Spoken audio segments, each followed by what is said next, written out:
3, 2, 1, action. Welcome back to the Hendrick Hudson Board of Education meeting. I'd like to start by standing for the pledge of allegiance.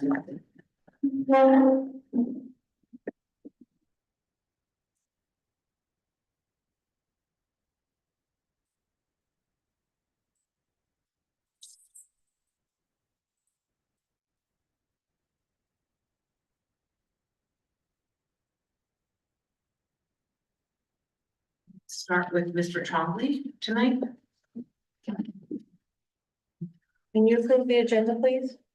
Can you approve the agenda? Yeah, he's going to talk about the recognition first. Oh, okay.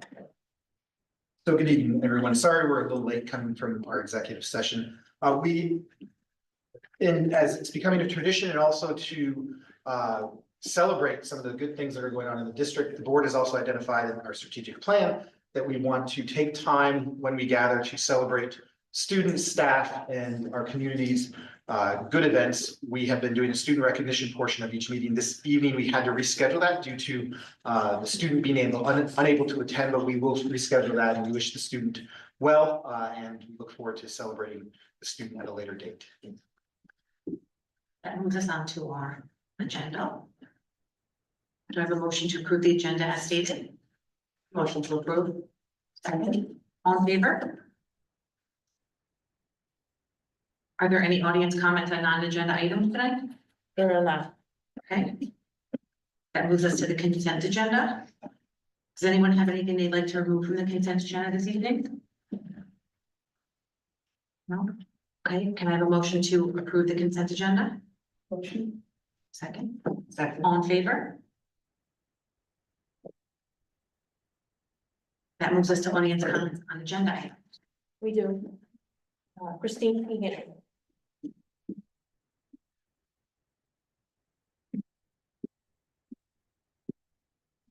Hello, happy budget season.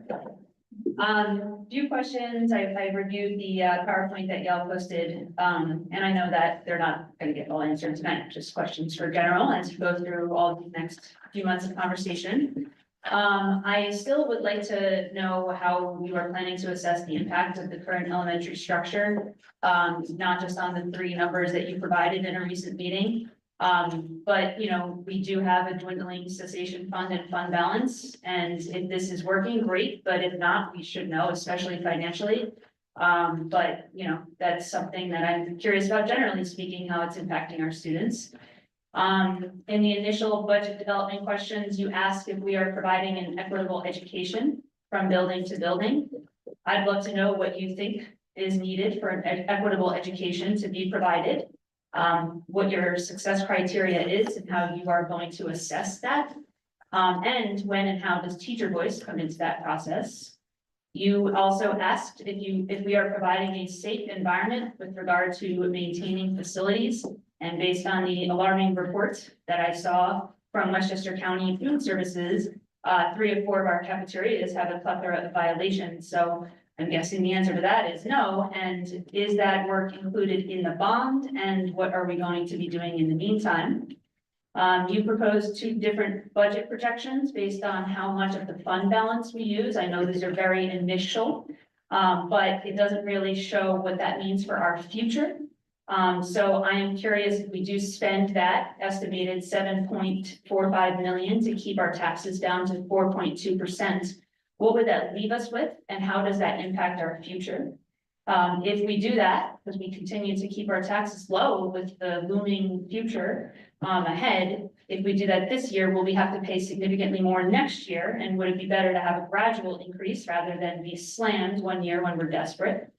And generally speaking, I would really love, and I think the community deserves, an honest and transparent look into the future, because we really need to know if we're going to be able to afford to live here. And if we can, if it will be worth it to stay, if the programs will continue to be robust, and if our teachers will continue to be paid, because the last 3 years haven't really given us a lot of hope about those things. So thank you. Thank you, Christine. So we'll address some of those questions, particularly on our financial projections in terms of what the use of fund balance and our ability to provide our best understanding of what the future might look like, because there are so many variables that go into educational funding and building and supporting educational programs. So we're going to continue to give you our best understanding of that as we stand today with the information we know. And as we've done with the board before, we'll continue to provide during this budget season those financial projections as any variables that could impact this year's budget and our future projections come about. And I'll definitely get back to you and provide those questions at our next board meeting on those other items that you brought up. So thank you. That brings us to our superintendent's update. No, sorry, excuse me, everyone, we're on our budget presentation, administrative budget, capital, financial forecast, and debt. So Christine, you actually did steal my introduction. I always like to say, welcome to budget season. Thank you for welcoming us to budget season. And one of the jobs that we do have as a administration is to be transparent in how we build budgets. And we take great pride in doing that. And this evening continues some of that work. We started this work in early December, at least presenting to the public on some of the factors and some of our approaches to developing the budget. Our interim assistant superintendent for business, Ms. Jill Figueroa, will continue a little bit of that work, what goes into our thoughts on how we build a budget. And we're also going to share with you, as we know now, some of the best information that we have as we're developing that budget. Just to give you some background, we've started budget conversations in October in terms of planning our process, planning the calendar. We also began asking our building administrators to begin their budget process. And the most recent major update is that we have been holding meetings with those building level administrators who have worked with the leadership teams within their buildings, which could include students or teachers, to help build the best program budget from their perspective. They have been presenting to us, and we will continue to have some of those meetings. And as we continue to go through the budget development process, we are getting daily changes to the variables that impact our budget, whether it be on the revenue side, whether it be on the proposed cost side.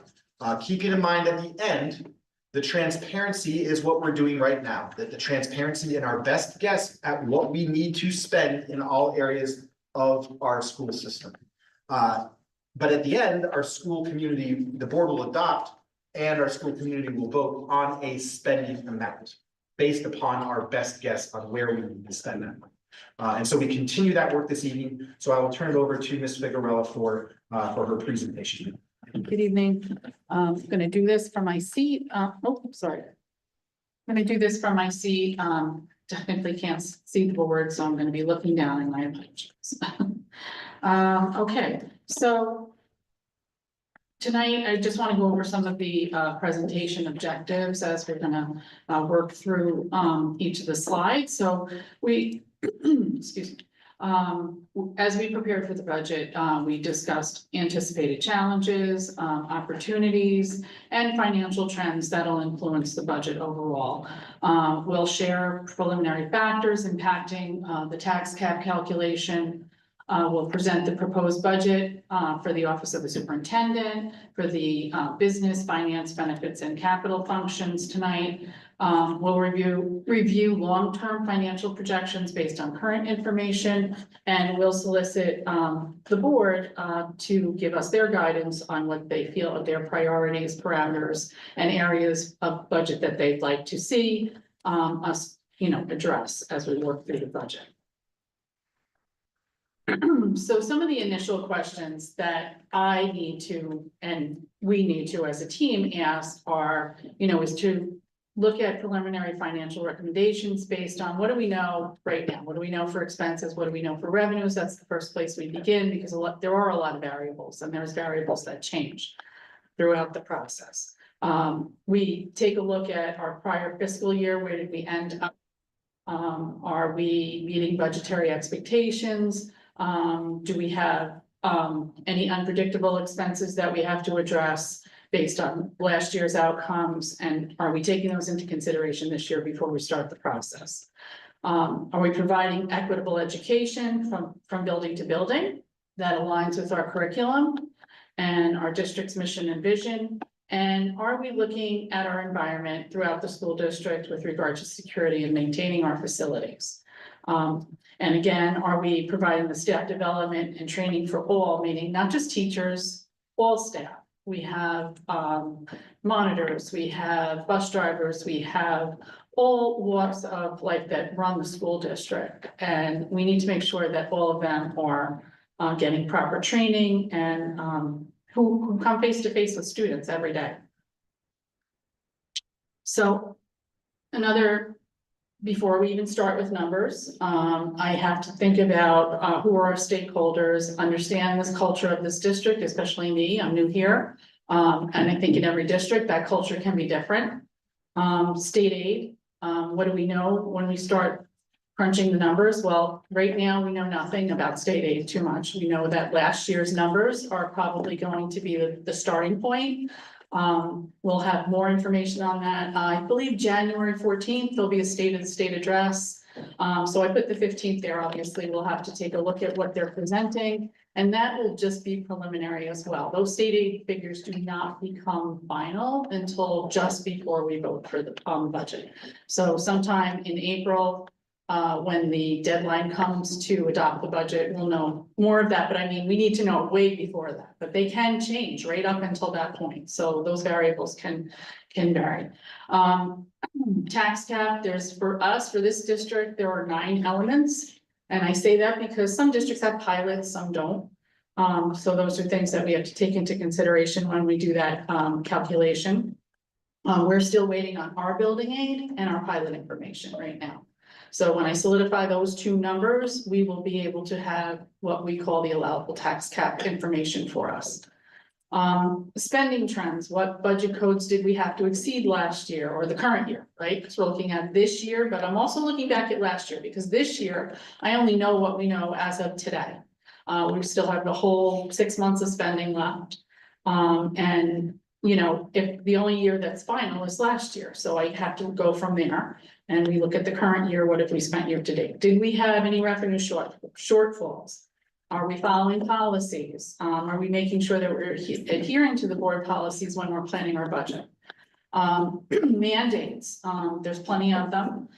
So what are they? How many of them are unfunded? So unfunded ones, obviously, we have to account for in the budget. And don't get through the state aid avenue of state aid. So and then lastly, in the fiscal area of concern would be our transparency and our communicative ability to communicate with the community, let them know what's going on every step of the way throughout the budget process so that they can be part of that conversation as well.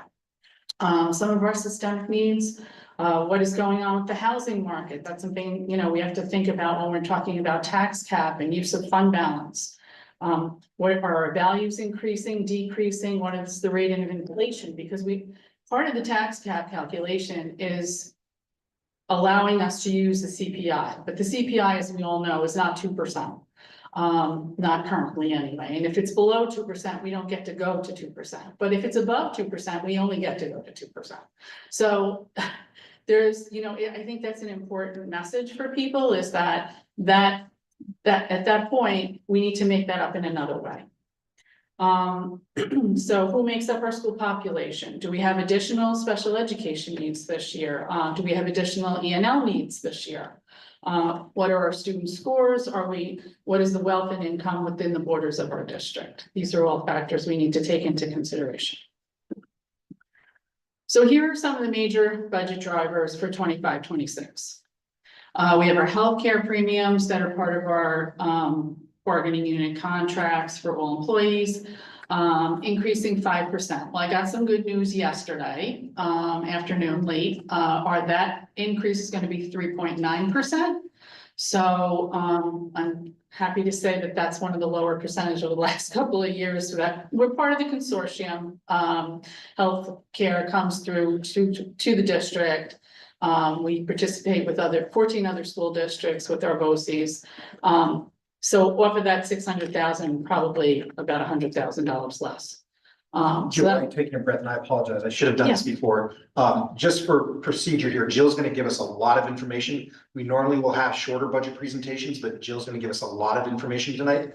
And I know that we're going to have some really good questions for her, but we're going to let Jill go through other than what I just did, not interrupt if I could. so we could get through the presentation. Yeah, hold off on the questions till the end and then, we can go through them. Our salaries and payroll taxes are increasing overall estimated at this point, 5.8%. That equates to about $2.7 million overall.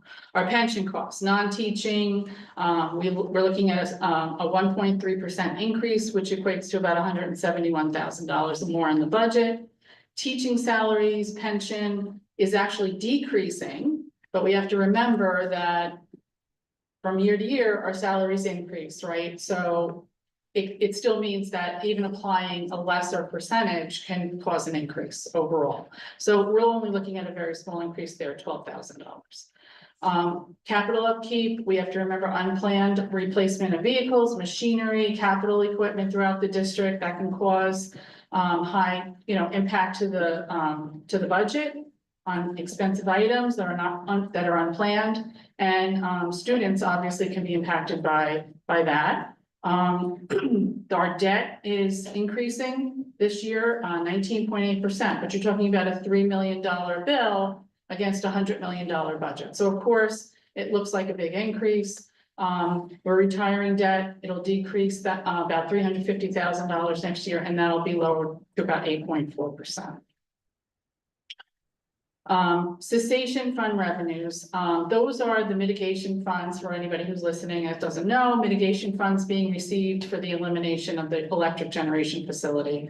They are going to be decreasing for this school district $2.2 million annually until they're completely depleted in 28-29, which means we will no longer get funds from New York State for that facility being abandoned. So how does the district continue to fund its programs and staff without those tax dollars? And then each year, just remember, that's not the only thing that's going to go away. We're going to also be increasing our expenses from year to year because of inflation, because of everything else, the contracts, the teacher contracts, the staff contracts, all of those contractual items will be increasing while we're losing revenue. So, the continuous use of our fund balance to make those ends meet is what we need to be concerned about. How do we add to the fund balance annually? Because if we don't, again, as mentioned earlier, our facilities will, they'll go downhill. We'll have to make staff cuts. I mean, our staff and our benefits are 75% of our budget. So if you think about the things that we have to cut in the budget, those are the things that are going to make an impact, not the materials and the supplies, not the small pieces of equipment. It's going to end up having to be staff cuts. If we don't plan, that's what I'm saying. I'm not saying we're going to do that. I'm saying that we need to really consider what those things are so that we can plan for the future. So we don't want to diminish programs. We don't want to provide less opportunities for students, and we don't want our budgets to become unsustainable.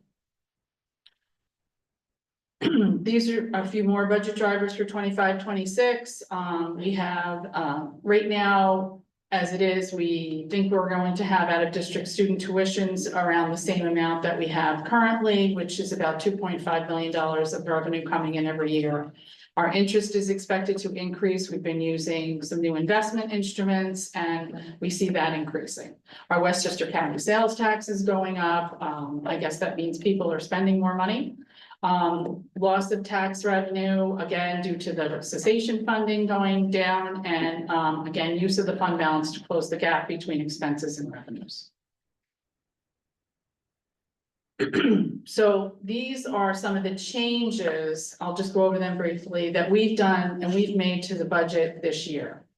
We were focusing on identifying and prioritizing some different types of expenses, in some cases reclassifying them. So in particular, when we go through the line by line budget, I think sometime in March, you'll see that things are reclassified to different categories of expense, such as E&L costs. Right now, our E&L costs are being coupled with our general ed teaching codes.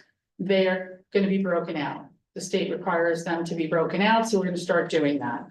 Materials and supplies for non-teaching staff.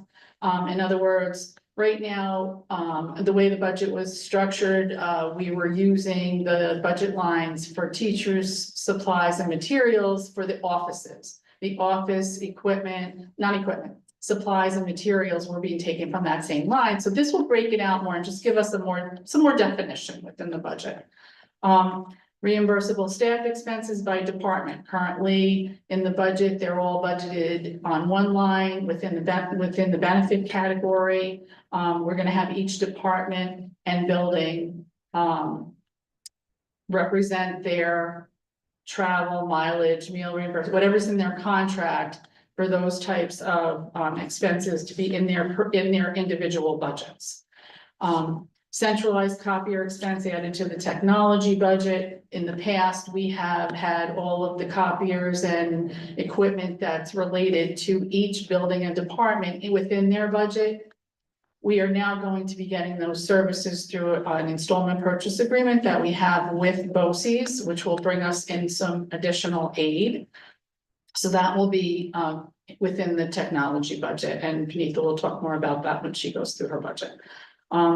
Textbooks and curriculum and the arts and education program are now being budgeted solely by the curriculum department. That person will be deciding and that way aligning the curriculum within the district from building to building. So those textbooks, the textbook cost and the arts and ed programs will be allocated through that department. Furniture and equipment, again, allocated through operations and maintenance. It'll provide a more sustainable and rotating schedule for replacement of those things. Of course, all the departments and buildings are sharing with us their needs, but they'll be handled through that department. Okay, so what can change between now and the budget adoption? Again, go over a couple of those things. We're gonna have changes in enrollment right up until August, honestly. I mean, even though we stop in April and May, because we have to have the budget vote, we're still gonna have changes in enrollment right through the summer. And even further into the school year. We could get some grants and aid, that could help us out. Again, the inflation, despite whatever it is, we were stuck with the 2% limit in the tax cap. Our state aid formulas can change. Unfunded mandates can, rear their ugly heads. Economic downturn, so are we maximizing investments? Staff retirements, that can affect our budget. Unanticipated expenses in the current school year could affect what we budget for next year. And then being sure that we're renegotiating vendor contracts, to make sure we're getting the best prices for what we're purchasing. Bargaining unit contractual changes, what if a bargaining unit contract is coming up for renegotiation, I believe there's one next year, make sure we're doing things that are affordable and sustainable going forward. So this slide is, I'm gonna walk you through the tax cap. I'll try to go quickly. It's a lot of information. Again, these numbers are not final. So I think people need to understand how it's calculated, and I believe all the steps here will kind of lay that out for you. So we start with last year's or the current year's prior tax levy. So $52.1 million. We have an offset adjustment. Our auditors have adjusted an amount of money that was probably created by, I want to say, debt. When we finance our debt, it isn't always a set rate, or it can fluctuate from the time that we do the budget to the time that we actually have to make the payments. So there's a little bit of an adjustment, $154,000. Our allowable tax growth factor, which is 1.0058, that is unique for every school district in the state. It measures the value of your homes within the district, and we're allowed to, well, we're not allowed to, we have to, as part of the formula, take that step and apply the growth factor. Brings us to 52.4 million. We add back the pilots that we took out last year, and then we add in the capital expenses, which involve the building aid. The building aid is unknown at this time. That's the figure from last year, so we remove that. And then we apply the 2% tax cap, but the 2% CPI increase, because we know it's going to be above that, no doubt. The pilots, again, we add in the new pilot amounts. I don't have the new pilot amounts for the current year upcoming, so I used the number from last year. It's gonna be similar. It's not gonna be exactly the same, so it is going to change. So our tax cap before exclusions is 51,069,064. And then, we add in the new debt expense for the upcoming year. And again, the building aid's unknown, so I will add in last year's building aid figure just to cover that. For now. And then we have no exclusion for the pension plan because it has to be an increase of over 2% in order to take an exclusion, even though there's growth in the pension plans, both, just for the non-teaching.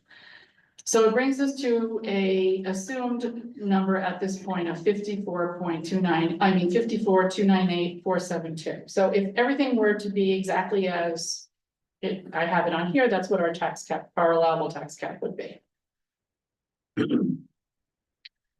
So some of the, just to review, preliminary considerations are staying within the tax cap, looking at our state aid variables, remembering that our bond rating is affected by our use of fund balance and our ability to maintain fund balance. And I say that like that because we do have a capital project coming up. We're going to be starting that, funding that at the end of this year with budget anticipation notes. That's how you start out with the project. When the project is complete, we'll be bonding the project. The bond rating makes a difference when you go to borrow money. And you want to make sure that you're taking a good look at how you're using your fund balance from year to year. There's always new economic realities and protecting the investment in education while trying to provide equity and close those achievement gaps. So I'm going to turn it over to Mike. He's going to talk about the superintendent's budget. Thank you, Jill. Allow us to do a quick handoff digitally back to the hybrid days. So Jill brought you through in that portion of the presentation, again, various considerations related to budget development. Our process here will be over the next couple months at our monthly, 2 times monthly board meetings, is to have budget code owners present their preliminary budgets based upon their best knowledge of what they need to fund their programs in the best way possible for next year. So I will lead that and model that effort by presenting mine as the first department to present their budget. Please know that this is a preliminary budget. It will change just as everything does until we adopt the budget. As we gain more information, whether it be changes in the revenue side, changes in the expenses side, or changes in the board's input on the on what they'd like to see in the budget.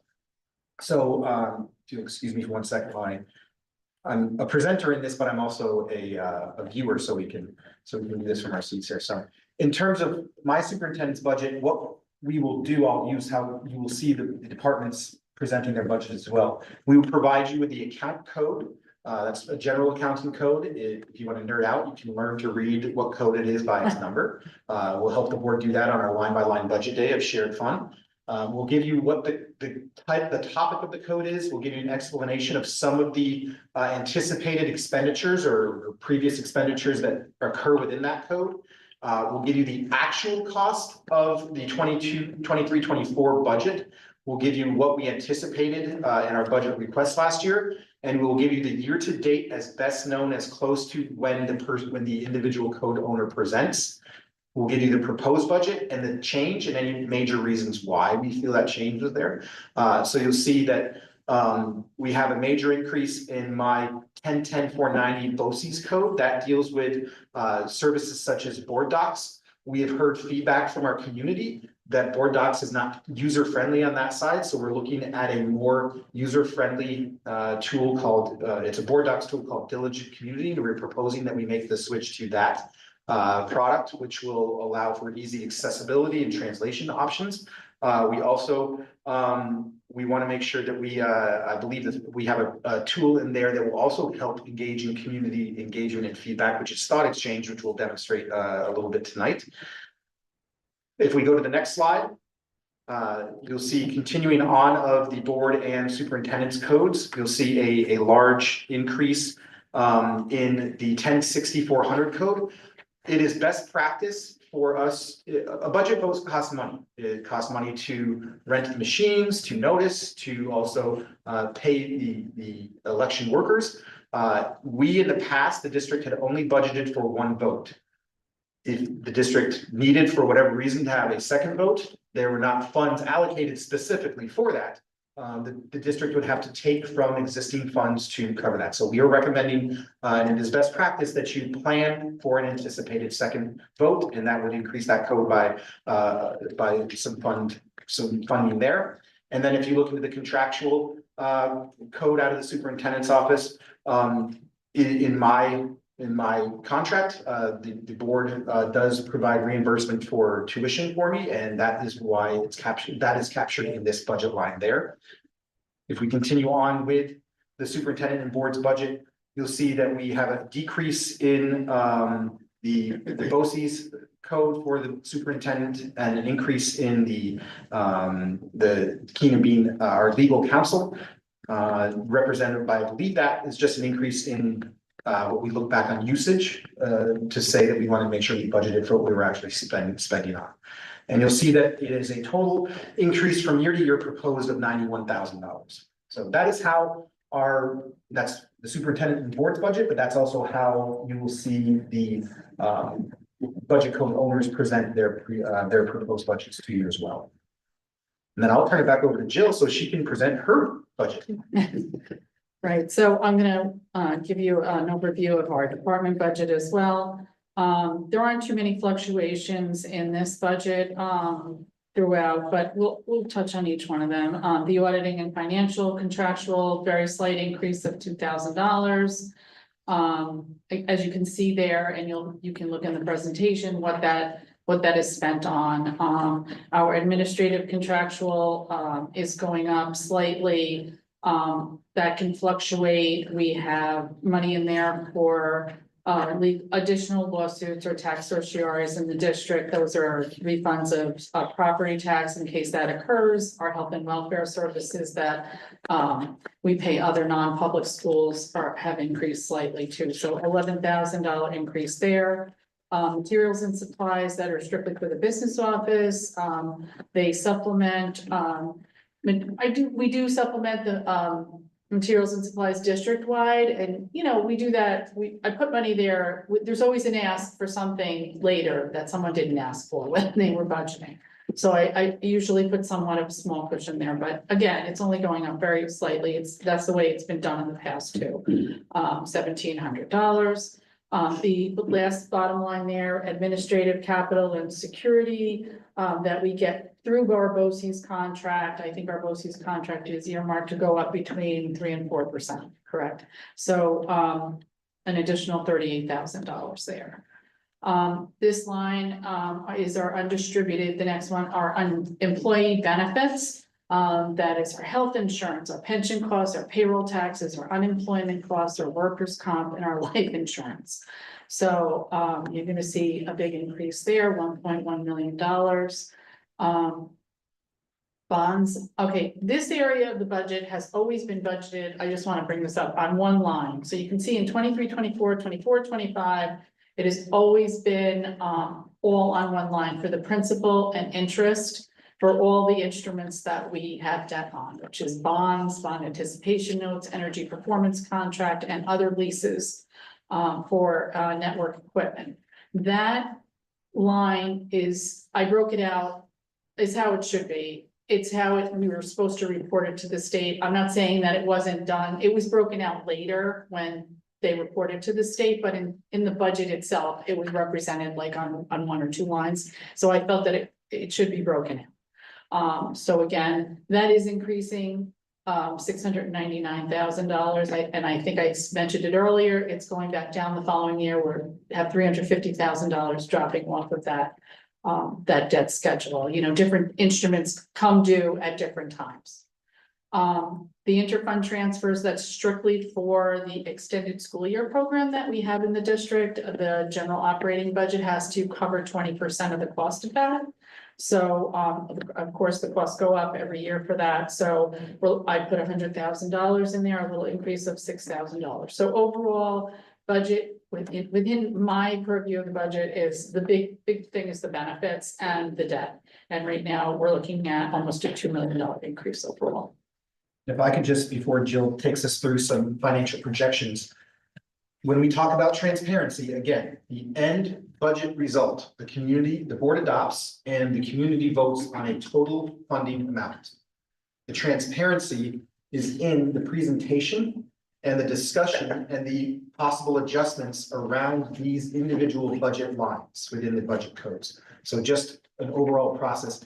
So when we go do that line by line, you'll see some changes between now, this presentation, and then. And that should happen because we're constantly responding to variable changes such as income and revenue, and also what we need to do to make, to respond to any input that the board would like to see. Okay, so this is really small, you can't see it. You can see it at home and you can see it on your own computers if you have access.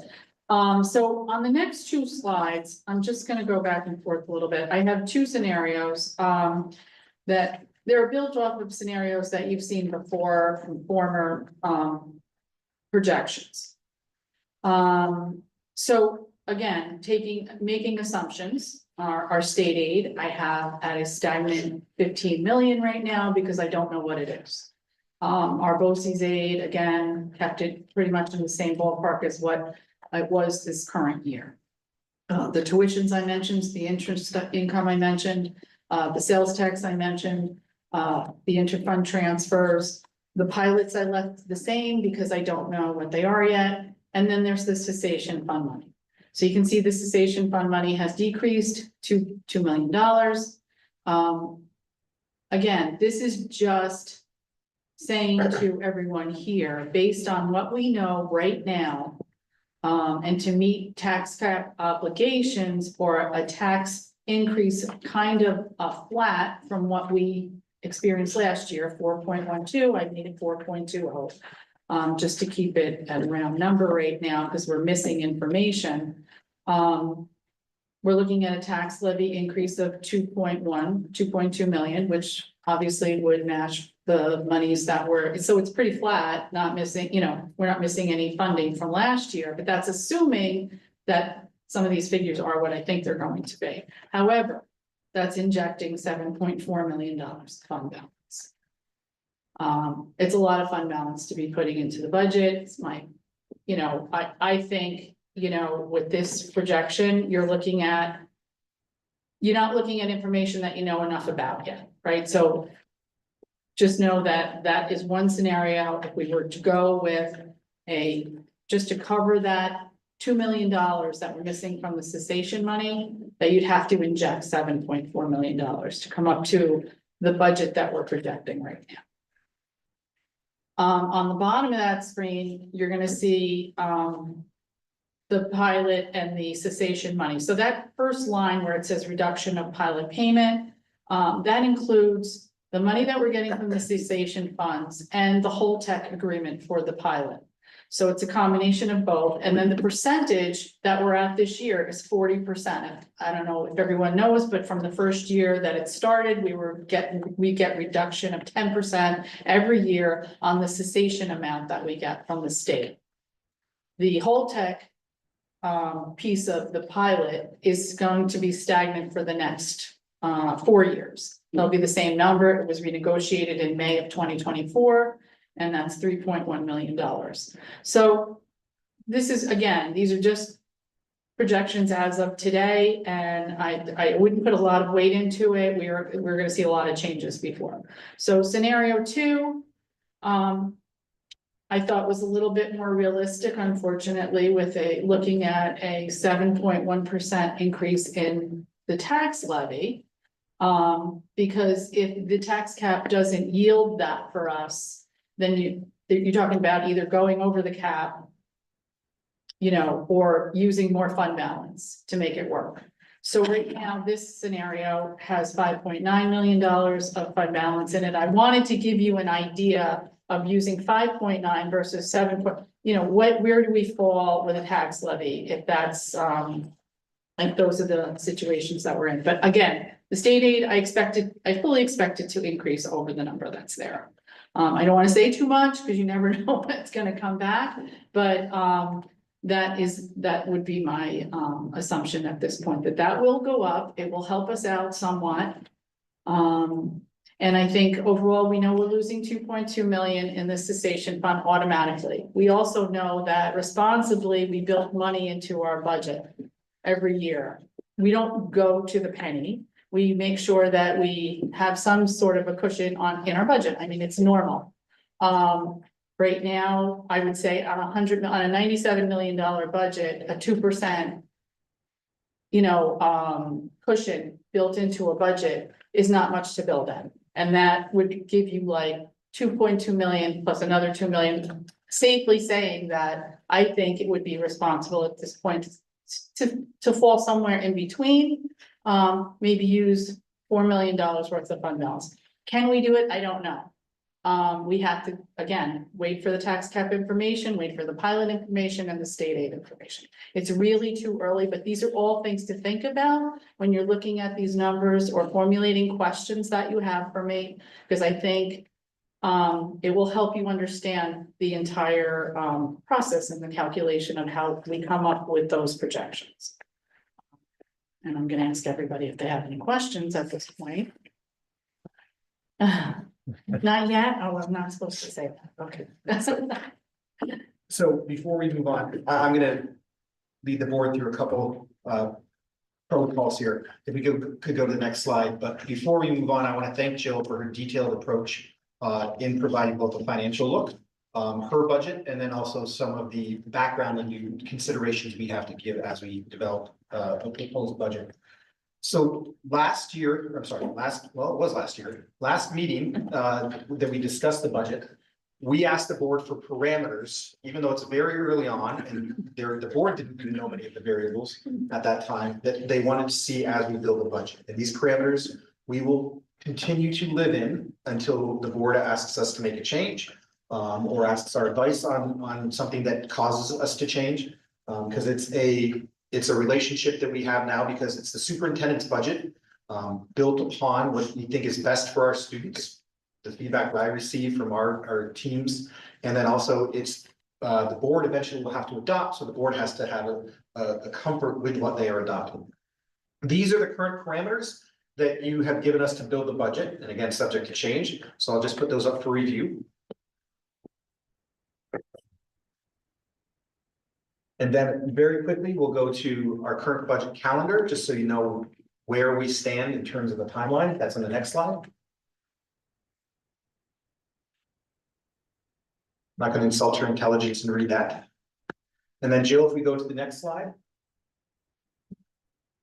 If you recall last year, we asked the board to, based upon the presentation they've seen, any thought that they've given to this, and also any information they've found on their own, or they'd like to ask their questions right now. Do you have any questions on the presentation you have just seen? Is there any parameter that you would like us to consider changing? This is where we receive your input to help us make tweaks to the budget as we continue to develop.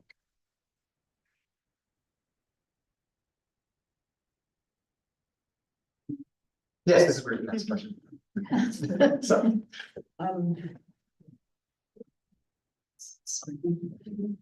quick question. Is it possible for us to add the fund balance totals on the projections as well? Just because I think I'm just looking at this, as you look at it point of cost, you don't see the decrease of what's going to be left in that fund balance. And that was one thing we had on the presentations from last year. Okay. And then my second question, I guess, exhibit 1 was just, would it be I'm assuming this would be the 4.2% if we decided to do the $7.4 million out of the fund balance, right? Right, it was just to give you an idea. I have a lot of concerns with that because the auditor who was here in 2023 in December, we basically needed to have our fund balance last us until 2028 in order for us to start making up all the cessation funds that we're going to lose. And if we start spending all that money now, what's going to happen when we really need it instead of getting $8 million, we're getting $1.9 million. So that's very concerning for me. And I guess my last question is, we're not gonna know what the tax cap is until another couple of weeks. Right? Yeah, I think we'll have a much better idea by the 15th of January. I'll have those 2 extra numbers that I need to complete it. Yeah. So that will tell definitely a better story, and it will allow us to project better as well. And I just wanted to say, like, I feel like the last 2 years, we've actually been able to save a lot of money, which has allowed us to grow our fund balance. And if for any reason the state aid doesn't come back with their new formula to be the number we're getting, or if we're not fortunate to get more, then I think that's something that us as a board also have to consider as well, right? Like, we can't just keep doing these very small increases that have been done, right, when we have all these things that we need to do for the schools. So I think that's important, like, once we start to get all those numbers, and using $7 million this year, just to bring it down to 4%, that's not feasible, because by the time we get to 2028, people are probably gonna be looking at 20% tax increases if we're trying to cover the losses for that money. So personally, for me, I would never recommend that. Yeah, can I ask, because I was looking at that too, if we go back to slide 33. Are you recommending that maybe we change one of these budget parameters, that we exceed the tax limit? Or are you recommending that we look at ways to create efficiencies and decrease our budget? Well, I think if anything, we need to be looking at just projection 2, which is what we've been, like, in the past projections, $5.9 million is what we've been using as the number coming out of the fund balance.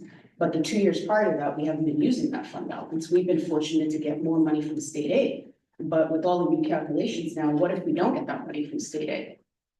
Right? Using $7 million this year, what happens when we really need it in 2020? No, I When we agree have with nothing. No, I agree with you, but I mean, I'm I just think that'll looking, force people to leave the I'm- district. I'm looking at slide 33 when we're going through budget season and we're looking at our budget parameters. Our first parameter is to ensure that we don't exceed the tax limit. Are we saying the tax level? Are we saying that we are gonna change, because they need to know, are we gonna change that? Or are we going to flip it? Because in order to do that and not do what you're saying, and I agree with what you're saying, then we have to look at ways to save money. But I feel like I think that's a premature question to just address now. Okay, Because there's so many variable unknowns right now that we don't know until January, when Jill actually starts to. Right, I mean, overall, it's gonna be a combination, right? It's gonna be efficiencies as much as we can. It's gonna be responsibility in using only amount of certain, obviously at your charge, what fund balance you'd like to use. But yes, it could get to that where we would be having a discussion about going over the tax cap because you don't want to use an excessive amount of fund balance. So those are the 3 main things that you have to consider after we find out some more information. I think we'll know more, we can talk about it further, deeper, and people have other opinions about it at that time. Do these projections of our fund balance, I don't think the full number is on here. I don't see it. Somebody can point it out to me. No, it's not. Okay. Does that include what we're projecting having left over from the prior school year? Are you using that across this? Well, there's no fund balance listed here, so I could tell you our audit is just about complete. We're getting a draft of it on Thursday. I expect to see $29 million in our fund balance at the end of this school year, at the end of the last school year, I'm sorry. So to give you an idea of what we're working with, but again, if the and I don't want to dwell on it, but the $20 million that everyone feels is, that's supposed to be built into the, that doesn't necessarily have to be in a cessation fund. It can be, right? It can be in any part of the fund balance. It just makes up the fund balance. But remember, that money is, it's earmarked over the next, if we're able to save more, you can put the 2.2 towards the budget every year. But again, the budget's increasing every single year. So you have to take a gradual grab at that fund balance to sustain it, or you will be going over the cap and you won't be going under anymore. That's why we've been doing this. right? Correct. And at some point, the intention was to actually utilize it. It's just a matter of how much of that do we utilize. It's also important to make sure that our other accounts are funded for our needs, right? So. Right, and to Tamika's point, because she's on the audit committee, so she hears a lot of conversations that we've been having. We have been able to turn back what we've been putting in the budget as a possible use of fund balance and not having to use it because of the efficiencies that we've been able to keep in, and keep a watch on what we've been spending, so. It's all a combination of those three things at the end of the day, so. And the efficiencies led to you increasing the fund balance to the 29. Correct. Which would be what the 7 million or the 5.9 million would come from. Yes. I'm sorry, one last question. For 26-27, there's just 1.58% for the proposed budget percentage. Yeah, I wouldn't look too far out on this because it was nearly impossible to start making projections without real numbers for state aid. Yeah, I feel like we're making up stuff after. Gotcha. Okay.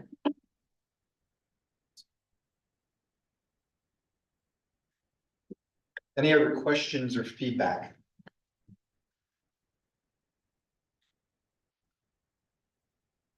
Feedback is great start, I think. Thank you.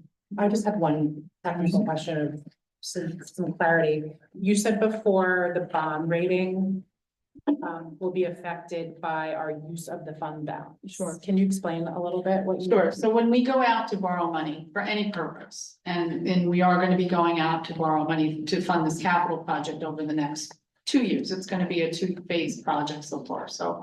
When we go to do that, there's, the bond rating companies come in and they ask a lot of questions and they wanna know who they're lending to. They wanna know, are you a responsible school district? Are you saving money? Are you building money into your fund balance? Are you gonna run out of money in a few years? Like, what does it look like to them? So they have access to all of, they will get all They that as part of won't our. lend you money. I mean, Right. they report to the lending institutions who lend you the money and they rate you. So AA, AAA, you don't see AAA really anymore, but there's AA, single A. You want to be a AA when you are borrowing a good sum of money. You're not going to get good interest rates without it. So in the long run, they may fund you, but you're going to be funded at a much higher rate of interest. Yeah. Okay. Thank you. All right, thank you. Oh, we're not done. Just a few more You've more to it? on the presentation, yes. So at each presentation, it will follow the similar format. More of a 30,000-foot view of each department. Jill, we really wanted to get some information out there and help inform before we go into those departmental budget presentations. Then we'll ask the board to review current parameters and make any adjustments. We'll ask for your continued questions and feedback on what we should be doing in terms of developing the budget. And then we'll go through some reminders. So if we go to the slide about the 25-26 budget vote, just so everybody can start to mark their calendars. This? Next, couple more slides. This is just on the vote. The previous one was on development, the budget development events such as our line by line. This is budget vote information. As you can see here, we will be conducting a vote on May 20th. If the revote is needed, that would be conducted on June 17th. We go to the next slide. If the district has to go into contingent budget. So we have, if the first budget is not approved by the voters, we have a couple options. We can immediately adopt a contingent budget, which means that we do not have a levy increase from over that of last year's under certain parameters. We could put up the same budget for a revote, or we could put up a revised budget for a revote on the 17th of June. If we do have to adopt a contingent budget, if we immediately go to a contingent budget after the first vote, or the second vote fails to be passed by the community, we would then we'd be forced to adopt a contingent budget. And that means that we would have to keep the same levy increase as we had this year. And these are some of the rules. And then if we go to the next slide, that's the last one. That's the last. So this is where we say thank you for your time and attention. And thank you, Jill. Oh, you're welcome. I'll turn it back over to you, President Wilson. And well, we're moving on now to superintendent's update. Back to me. So back to you. So first of all, I want to welcome everybody back from hopefully what was a restful and relaxing holiday recess. First, I do want to spend some time addressing food service establishments inspection surveys reports that were issued by Westchester County Public Health Department. And I want to reiterate, or I want to state that ensuring the health and safety and quality of our food service and the general cleanliness of our buildings remains a top priority for the Hendrick Hudson Central School District. Part of that work is to work closely with health inspectors, known as sanitarians, if you didn't know that, for the food service side, to ensure that safeguards are in place to prevent food contamination. These inspections are conducted through food evaluations for our food service facilities, and then we are provided written reports that categorize the finding of those inspections into two categories. The first category is called critical violation, and that is any violation when the inspection is occurring that is directly related to factors that could lead to a foodborne illness. There are also non-critical violations, and these are violations that inspectors may identify when they visit that are related to the maintenance and cleanliness of the food service operations. Historically, our district receives one, maybe two, or maybe zero inspections throughout the years. Our most recent inspections took place in the fall and just before our school break.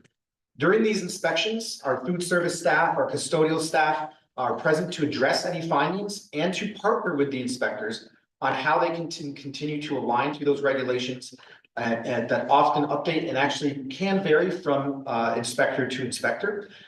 Once finalized, reports are shared with Aramark, our food service contractor, the head custodian of the building, and the food service leaders within that building.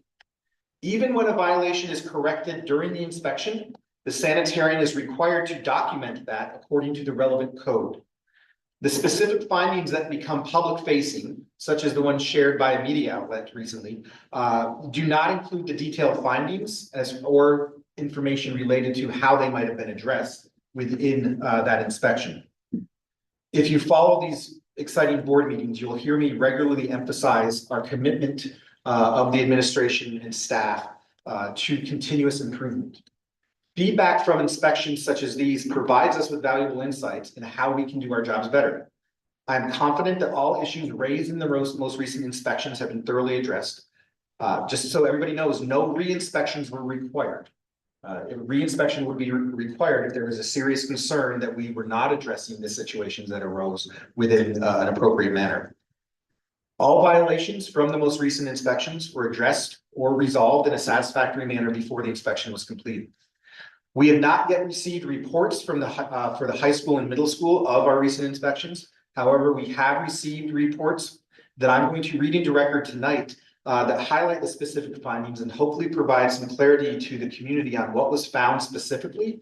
Because when you do see just the code that was violated, it can be concerning, and we want to make sure that we do address that. So I will read the inspections into the record. First, we'll start off with the Buchanan-Verplank inspection. The Buchanan-Verplank inspection occurred on October 24th by Inspector Delana Wong. No critical violations were reported and no re-inspection was required. There was a violation identified related to the code of poor sanitary design, construction, installation of equipment and utensils. The inspector found that there was a metal paneling used between a sink and the wall of a walk-in refrigerator that had a gap in it between that and the wall. And the inspector did not feel that you could clean behind that wall with that gap there. So they recommended that we seal it, and that is taking or has taken place. There was a violation related to the code of improper sanitary facilities and controls. The inspector found two items there. A mop sink was not properly draining, and they observed standing water on the floor underneath the sink, excuse me. They also observed an adequate air gap of 1 inch was not provided at a food prep sink across from the cook line. So if you imagine what's occurring at this time, the inspector is accompanying food service staff and our head custodian. And they're having an interaction pointing out these items. And even if they're addressed at the same time, to document what was identified, the report had to be issued and noticed. So that is what occurred at Buchanan Verplaine. The Furnace Woods inspection occurred on December 18th, 2024 by Inspector Delana Wong. Re-inspection is not required and no critical violations were reported. There was a violation, a non-critical violation for poor sanitary design, construction, installation of equipment and utensils. The inspector found that there was shipping film on a reach-in refrigeration unit in front of the service line, and that shipping film, could not be easily cleanable. So if you've ever bought a new appliance, they have that, I actually keep it on my appliances as long as my wife will let me, because I think it keeps it newer. But the inspector felt that you could not adequately clean that appliance appropriately with that film on there. There was also a non-critical violation for improper sanitary facilities and controls. The inspector found that there was not a hand washing sign in the employee restroom in the kitchen. There was also a non-critical violation for insect rodent control. And of course, that is concerning. The inspector observed rodent droppings in dry storage area on the floor underneath the shelving unit. So the first thing that was done, immediately we swept up and sanitized that area. The Franchi Lindsay report, inspection was completed on December 9th, 2024 by Inspector Delana Wong. No re-inspection is required and no critical violations were reported. There was a non-critical violation for food not protected in general. The inspector found a couple items. They observed a bag of onions to be stored directly on the floor in the walk-in refrigerator unit when you are required to have 6 inches of clearance between the storage, the floor and the food items. There was also a shelving unit in the walk-in freezer with stored on it, not to provide 6 inches of clearance. I believe it was rather 4 inches of clearance, and the inspector felt that that was not easily movable for cleaning underneath. So again, as an example, we would then identify that as something that we need to engage in our practice to make sure that we can properly clean underneath. Even if we are cleaning underneath, the inspector did not see that it would be adequate for us to clean underneath. There was also a non-critical violation noted for poor sanitary design, construction, installation of equipment and utensils. The inspector found that there was a 3-bay sink there that was not sealed directly to the wall, so similar to the sink at Buchanan Verplaine. There was a gap between the wall that the inspector did not feel that could easily be cleaned with that gap there, so they recommended sealing it with sealant. They also had a non-critical violation for improper sanitary facilities and controls. The inspector found that there was water pooling underneath the sink.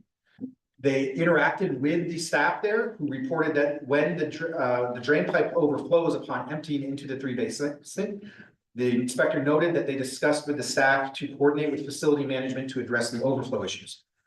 There's also a non-critical violation for insect and rodent control. The inspector found evidence of rodents present at the time of inspection by a small number of droppings noted to be in the dry storage area underneath the shelving units.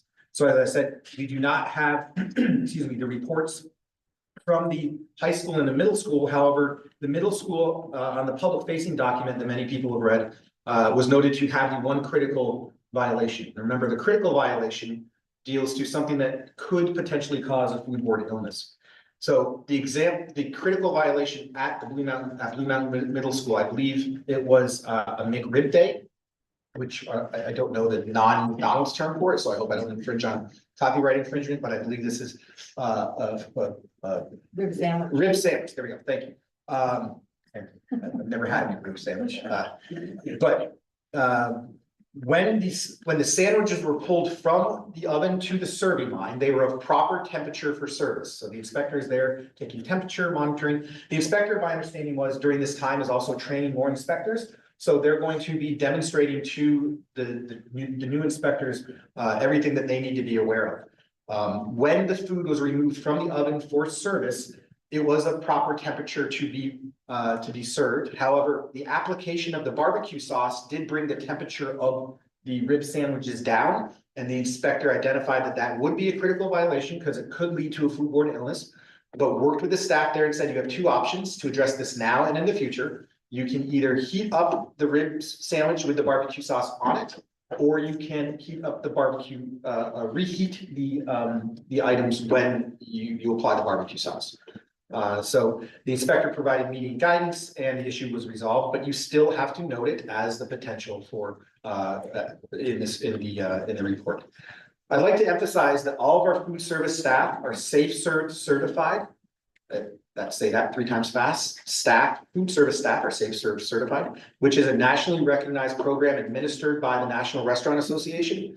This certification assures that our staff is well versed in best practices for food handling, preparation, and storage, as well as maintaining proper hygiene, preventing cross-contamination, and adhering to protocols. And I do want to commend our food service team for their dedication to maintaining cleanliness and safeness in our service areas.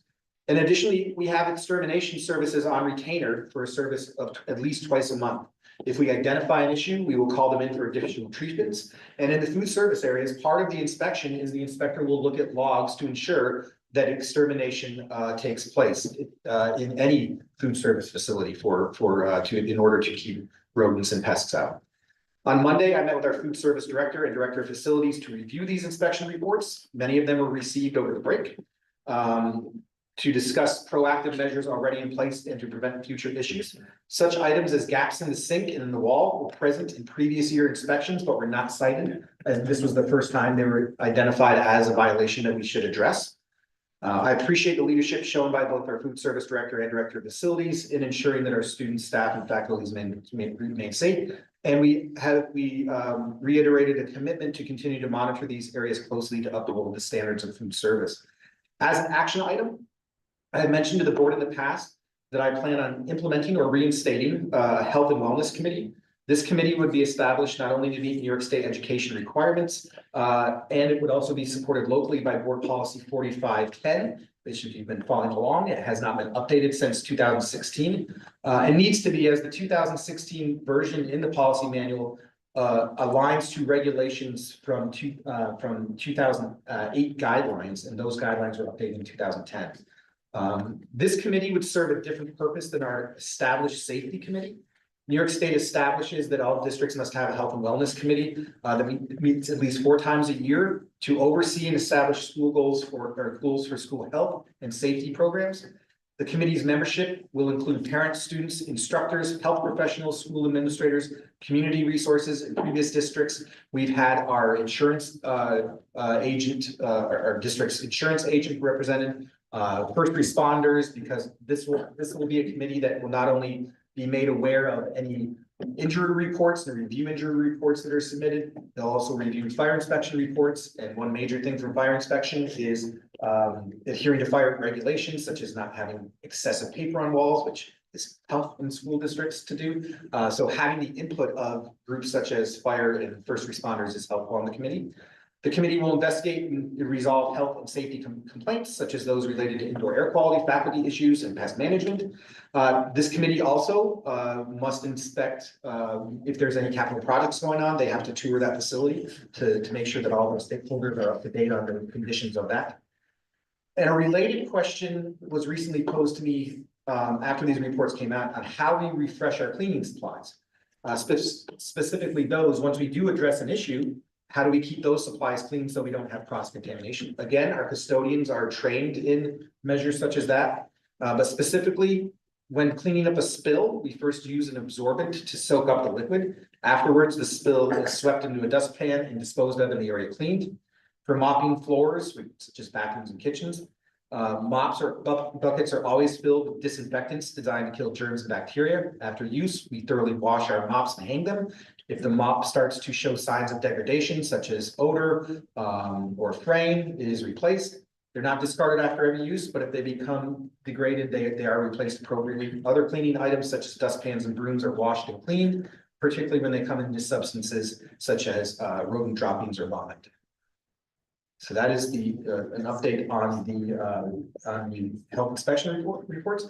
My only other item is related to the National Day of Mourning on honoring the passing of the 39th President of the United States, Jimmy Carter. So tomorrow our nation will come together to honor the life and legacy of Jimmy Carter, who dedicated his life to public service, human rights, and humanitarian efforts. While schools in Hendrick Hudson Central School District will remain open on this National Day of Mourning. I have asked our administrators to ensure that this day is appropriately recognized during class, specifically working with their faculty to incorporate moments of reflection about President Carter's contributions where appropriate, particularly in our history and civic and social studies class and other relevant classes. At this time, there are no questions requiring follow-up, but I will make sure that Ms. Tehan's questions are followed up by the next board meeting. My son was supposed to have hockey at Bear Mountain, but apparently that got canceled, so I'm sure he's watching, so I'm going to tell him to go to bed now, and I will turn the floor over to Dr. Stephen Garcia, our Assistant Superintendent for Human Resources and Leadership Development, to provide his update to the Board of Education. Oh, yes, Can I just say one Sure. thing before you move on? sure. Is this on? No.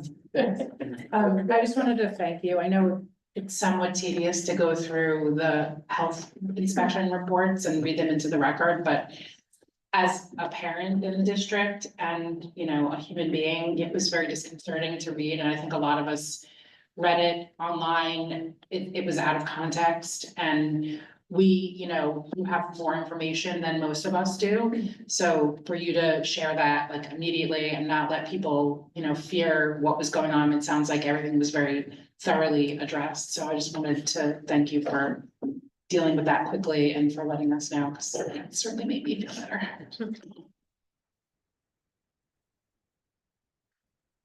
Any other questions on that? You know, I went through it kind of quickly.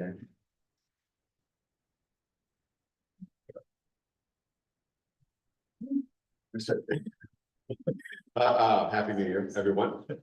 So we've been busy the past few weeks as we had the posting for the Assistant Superintendent for Curriculum Instruction Assessment position closed last Sunday. I want to thank all the stakeholders who participated in either the surveys or the focus groups. It's very helpful. We developed a leadership profile, as I showed the board. That leadership profile is going to be key for us as we develop questions for the interviews, but also as we assess the qualities of each candidate and the fit for the school district. So the superintendent's cabinet will be reviewing all 106 applicants for the position. And I think that was that is a very good group. We've initialized that this week. And then what we do next is that we'll identify those who will be screened with us as we select those who would meet with the larger stakeholder group, which we have yet to form. So we'll talk about that at a future meeting. So we are on time in terms of our frame for filling that position. You may have noticed that the director of K-12 Key Health and Athletics, that posting went up on OLAS on Monday. We will run that through March 16th and look at the applicant pool there as well. Right now, as of the past 2 days, we have 14 applicants on OLAS, which is a good crew. And we'll keep you updated on how that search process goes. As you know, Mr. Baker's retiring at the end of December, this calendar year now, 2025. But we really want to get ahead of that because a mid-year change is sometimes challenging. So if we can find a excellent candidate and have them reviewed and approved by the board by the end of this school year, to possibly even begin and work with, collaborate with Mr. Baker before he leaves sometime in the fall. So we'll talk about that as well. One thing we had today, just so everyone knows, we know the retirement incentive for teachers was approved by the board before the end of the last new year. And today we actually had a meeting with about, I think 15, Mike, about 15 teachers who joined us. The teachers wanted sort of like an opportunity to have a Q&A session with us and Jill and Fran as well, to kind of get a sense of a comfort level, because it is a difficult decision for people to decide that it's time to move on and retire from the school district. So it was a good opportunity for them to really inquire about benefits and the scope of it, when they have to write the letter and so forth. That letter to us, to the board and to the superintendent to retire for the intent, well, to resign for the intent of retiring, would come to us next Wednesday, right? So we'll keep you updated in terms of how that goes. And like I said, I think it was a good conversation with them. And we also, emphasized that if they had any other questions, to kind of keep that avenue open. Because like we said, we understand that this is a difficult decision for many of them. And they've had many, many years and they've touched intellectually so many children here over the past decades. So we want to make sure that they're respected in their decision as well. Thank you, Dr. Garcia. And before I move on to Ms. Joy's update, not to sway any potential candidates, but that Health and Wellness Committee would be headed by the individual that we do hire for the Director of Health, PE and Athletics. So Yes. that's how that structure would work. So thank you, Dr. Garcia, and I'll turn it over to Ms. Joy for her update on technology and innovation. Thank you. Happy New Year to everyone. So I'll start with some of the updates from the holiday that we did. I kind of mentioned some of the things that the team would be working on. So one of the biggest accomplishment is for months now, we've been trying to do the wireless and wired failover project that we had started during the summer, which is basically our high school and middle school becoming a core for the technology. So we had one core, I think I mentioned it before, just the high school. If high school went down, the entire district went down in the past. Now we do finally have, it's not a wood, but we have high school and middle school now acting as our core. So if high school went down, middle school will pick it back up and we can still have instruction and business as usual. So that project was completed, mainly headed by our network administrator, Brian Scherer. So that's done. The other things that we usually do inventory in the district twice a year during the summer and in mid-year, which is actually a requirement for NIST, which is our National Institute of Standards and Technology. So that started in the mid-year. We didn't complete it because we also had, as I mentioned, a recycle pickup, which we also do twice a year, mid-year and at the end of the year. So they finished the recycle, but the inventory is not complete. We probably would complete it during the February break. Another thing that I was able to complete was I had attended a Final Sight user group. Final Sight is our website. And I was able to finish the policy corner. If you didn't get a chance to see it, you should visit the Board of Education and the policy corner. It is now ADA compliant and translated, which was a requirement. So take a look at that. I would love to get feedback. It is, we can do keyword search and things like that. So it makes it easy for you to search through our policies. Started working with the high school on AP testing. If you haven't heard, College Board has moved most of the AP testing to online. Some of them are hybrid. We used to do AP testing out of the Buchanan Fire Department. Nick, Brian, my network administrator, and myself, we visited the place because it really does change everything, because we're going to be running everything through computer now, not paper and pencil. So we're still looking at that menu if it's a possibility. If not, we might have to find a place at the high school to do the AP testing. So more to come on that. Also this week, I was able to meet with Amanda, our security person from Alturas, and also Anthony Morlini to meet with Day Automation, our security company vendor, and looking at some of the cameras around the district. I don't know if you know the difference when it comes to analog versus digital cameras. We have a lot of cameras around the district that are still analog, which we do have to make it work. It's gonna eventually not work, and many of those cameras are getting very fussy when you look at those speeds. So our account executive is going to be meeting with us later this month, doing a walkthrough through the high school and middle school to look at some of those areas to see which cameras needs to be replaced immediately versus what cameras can be put on a 5-year planned for replacement. Because we haven't really looked at this area in the past. It's kind of like somebody asks, we need a camera there, we replace it. We haven't really had a security budget that can take on and replace, kind of like the technology budget where we replace equipment every 5 years kind of thing. So we will be doing that walkthrough later this month. And I'll give you an update on what that is as well. So that's everything from technology, but yes. Can I make two comments? One, we looked at the policy corner that you did on Monday. That looked phenomenal. I loved the outlay of it. I loved how easy and hopefully like user friendly it is for people. And this week, like you said, you can search and you gave a little icon for all the different groupings. So I thought that was a really nice touch. Two, the security cameras have been like a huge thing for me here. So I love that you're going to look into it. And one of the things I know is that a lot of the cameras are like the single way. Can we also look to see if they can be dual sided? Because I did notice in a few times when we did walkthroughs, there's either cameras that aren't working or there's a lot of blind spots and. Right, and we did discuss that instead of just replacing the analog with the digital. Like, for example, we were at the high school gym.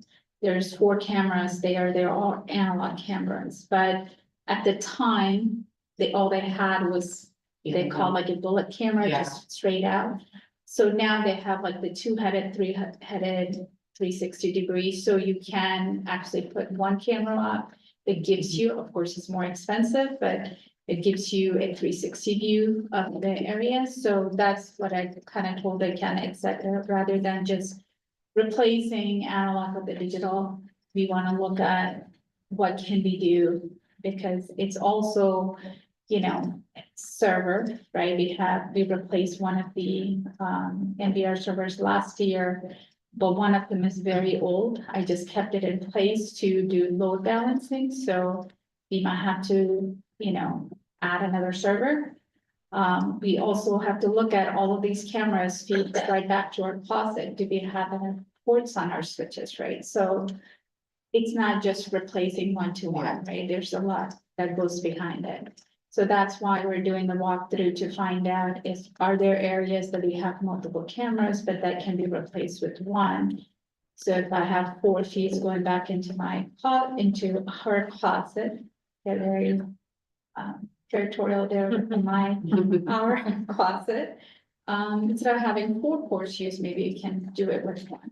And also, yeah, like I said, looking to, as you're doing your walkthrough, if there's any areas that don't have cameras at all that you think should, I would So- love just put everything on your wish list and then from there we can look at. And budget that, wise. I rely on Amanda and the principals to do that, rather than myself. Yeah. Like I would be from the IT side looking at capacity wise, but Amanda has a good handle on, you know, where the principals are requesting the cameras and where the blind spots and things like Mhm. that. So I would.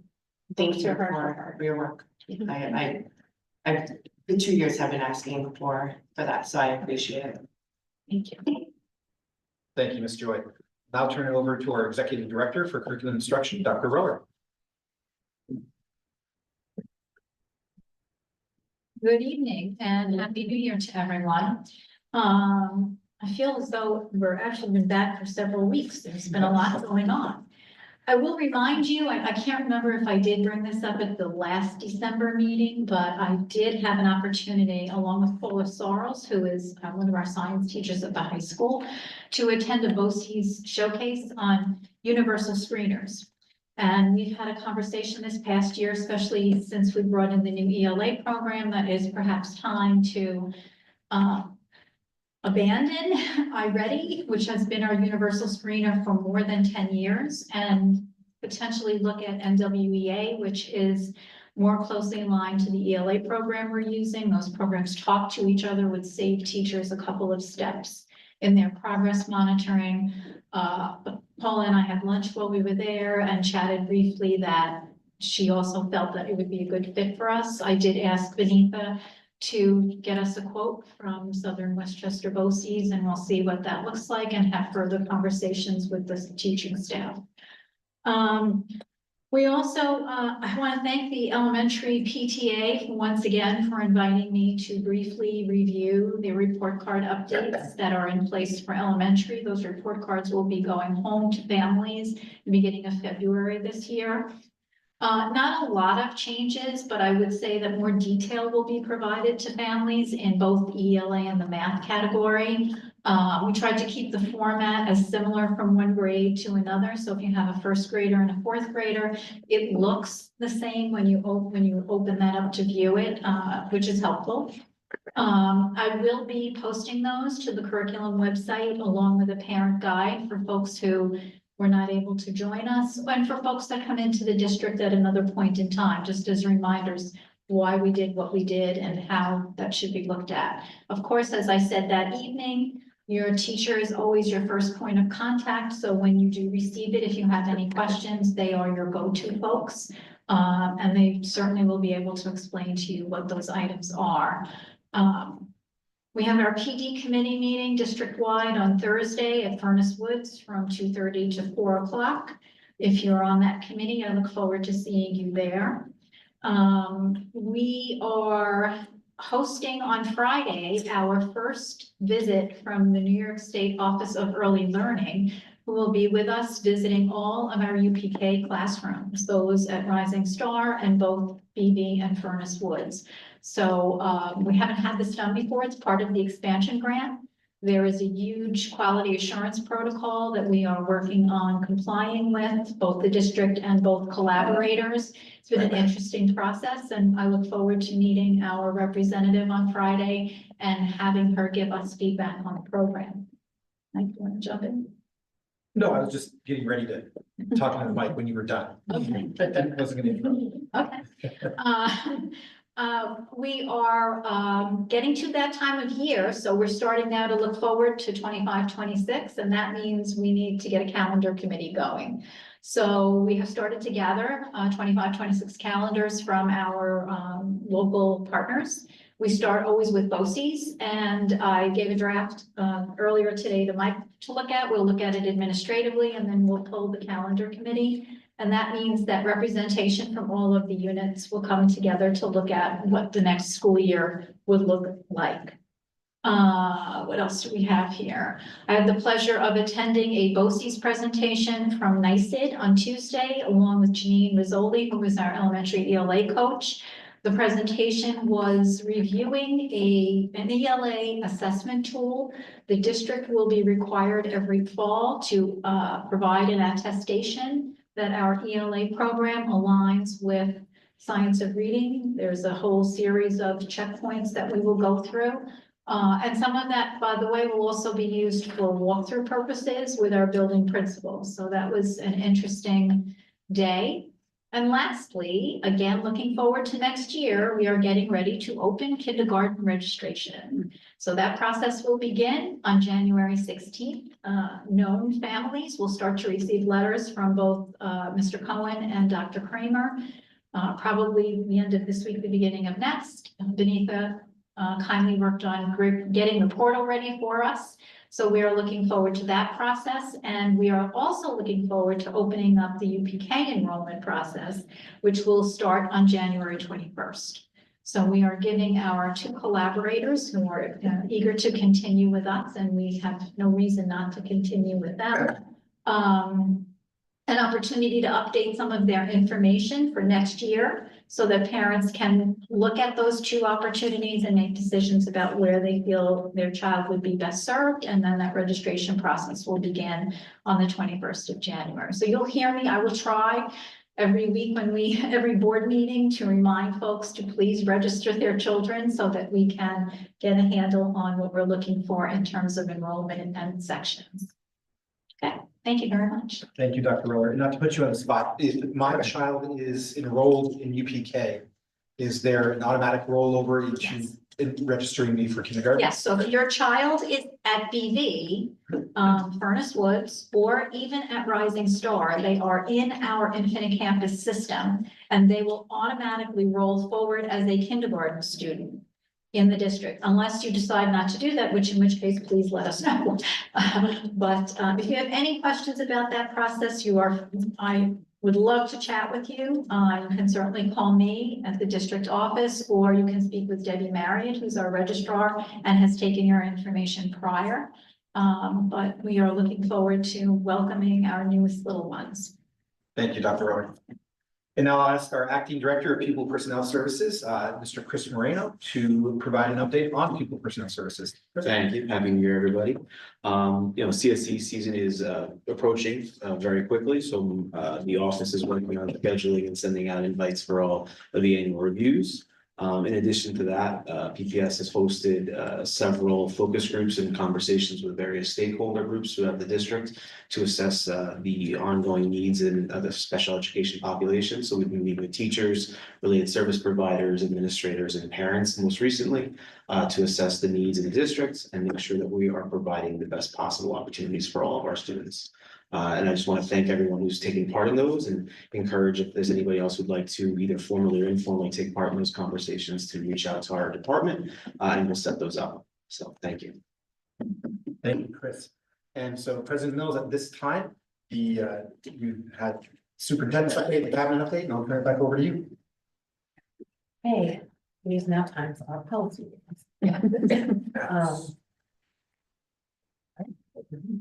Okay. So. We're starting the second reading of policy 2270. School attorney. The Board of Education charges me second on paper. And so we're bringing this one back. This one was just explaining the role of our attorney.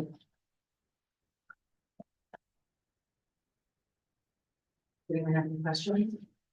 Anyone want to make a motion to approve policy 2270? Second.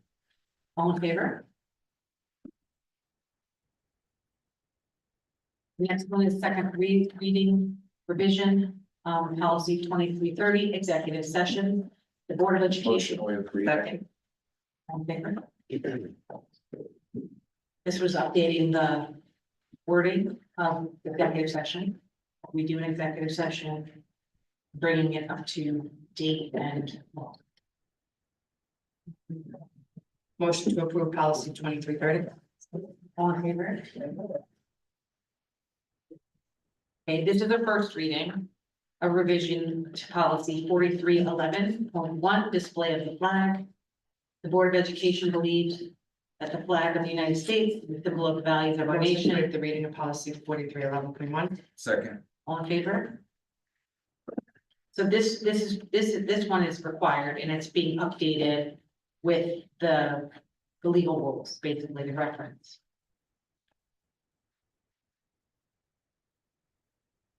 So we'll bring this one back.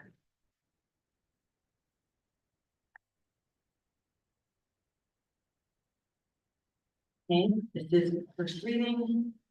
Policy 4311.1R, display of the flag regulation. Flags displayed. Motion to waive the reading. Second, all in favor? This is the regulations to the, so this one gave a little more detail, or the other one just said, days that it should be, not the days, just, when. This one goes into more detail and it actually brought out a conversation for us, about our flags and how we want to maintain our flags and have lighting potentially for the flags and when they're indoors, where they're going to be, and on the days that they should be there, and it listed all of the required days. I believe that it should be. Yeah, part of the conversation. Yeah, some of the, part of our conversation around this, was what we currently do, because a lot of days that the flag is meant to be at half staff or out.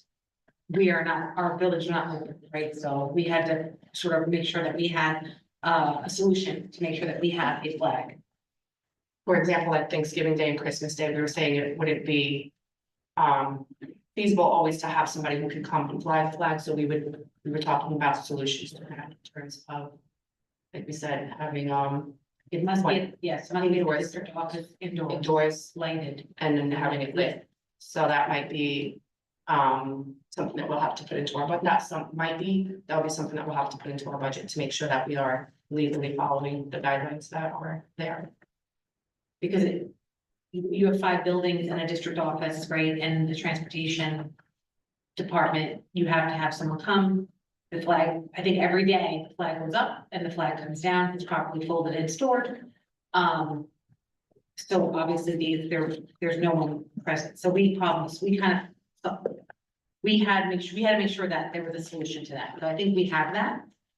So we were comfortable putting this one up, this is a legal. We haven't really, this is not us, we just had to make sure we had a solution that was falling within the parameters of of what we're legally bound to do. This one will come back.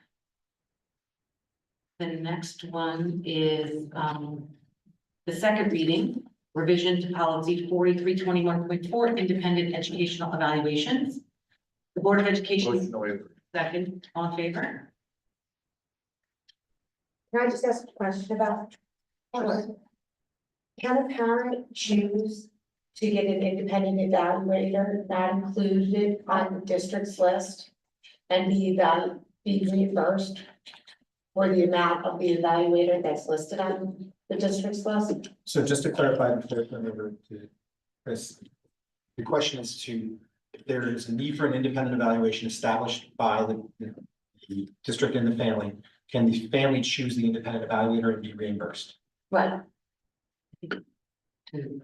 It's for the same amount that the district allows for the other independent evaluators. Yeah, that's correct. So the letter is presented and there's an amount that is presented as far as how much the reimbursement would be made to for each individual evaluation. So to clarify too, like if, let's say you go to someone and they're more than what the district would pay, they would pay up to the amount that is listed on the both Cs and policy. Correct, yes. And you would pay the difference. Okay. And there's no special procedure that a parent would have to take, they would just say, I'm using this evaluator.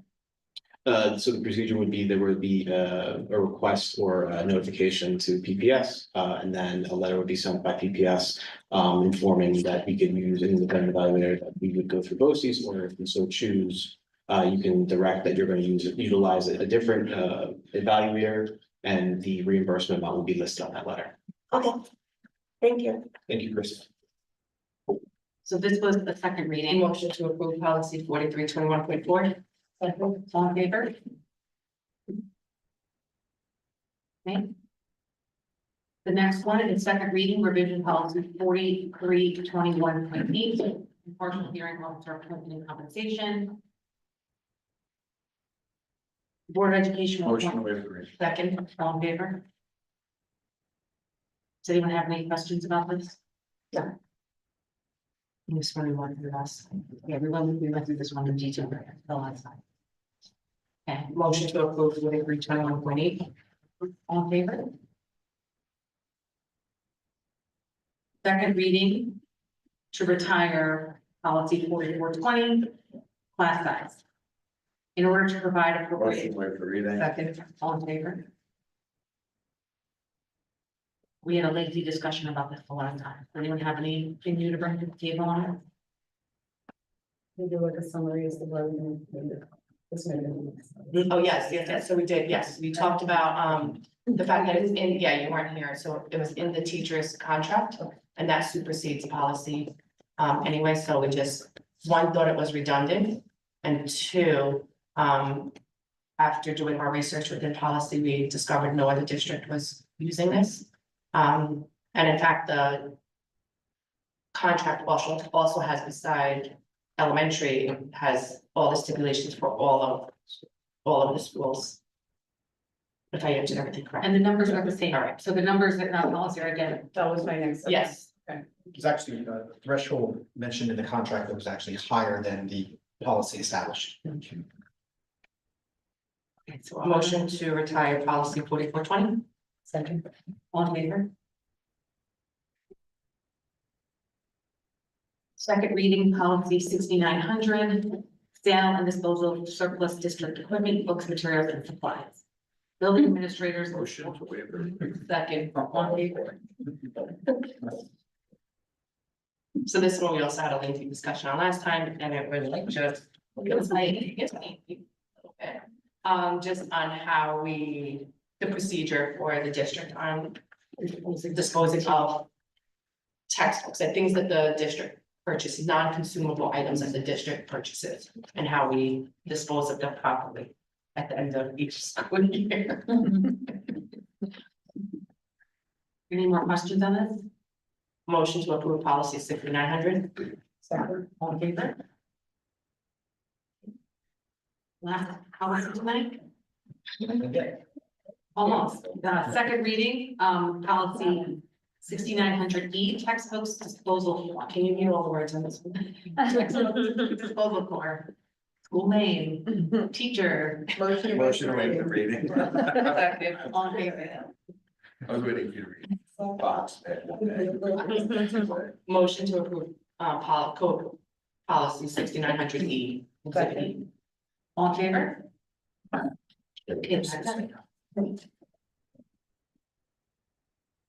This time, cabinet, you are more than welcome to stay, but you can also enjoy your evening, and thank you for your service and your dedication.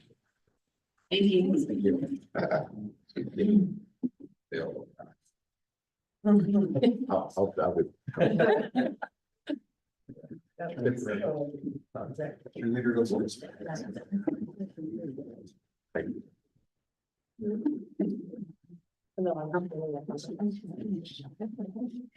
So we're going on to board comments, new business. Does anyone have any?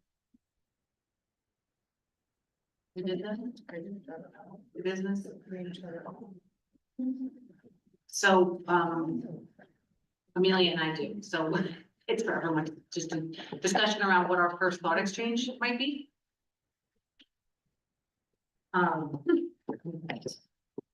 We went over to took a little break, should be back in a second, but we wanted to talk about there's a conversation around the first thought exchange to the community would be around how the board communicates with the community, how do they want to receive information from us. People know what thought exchange is? We'll move it on to Mike to. Sure, so I will give a demonstration of where, so if the board has as a goal and as a follow-up from one of our previous meetings, the board has wanted to make sure that they are communicating with the community in the most efficient and effective way possible. So we wanted to gather input from our community on how we might do that. And we're going to use that through a tool called Thought Exchange. And I will just, 1 second, and I'll display my screen.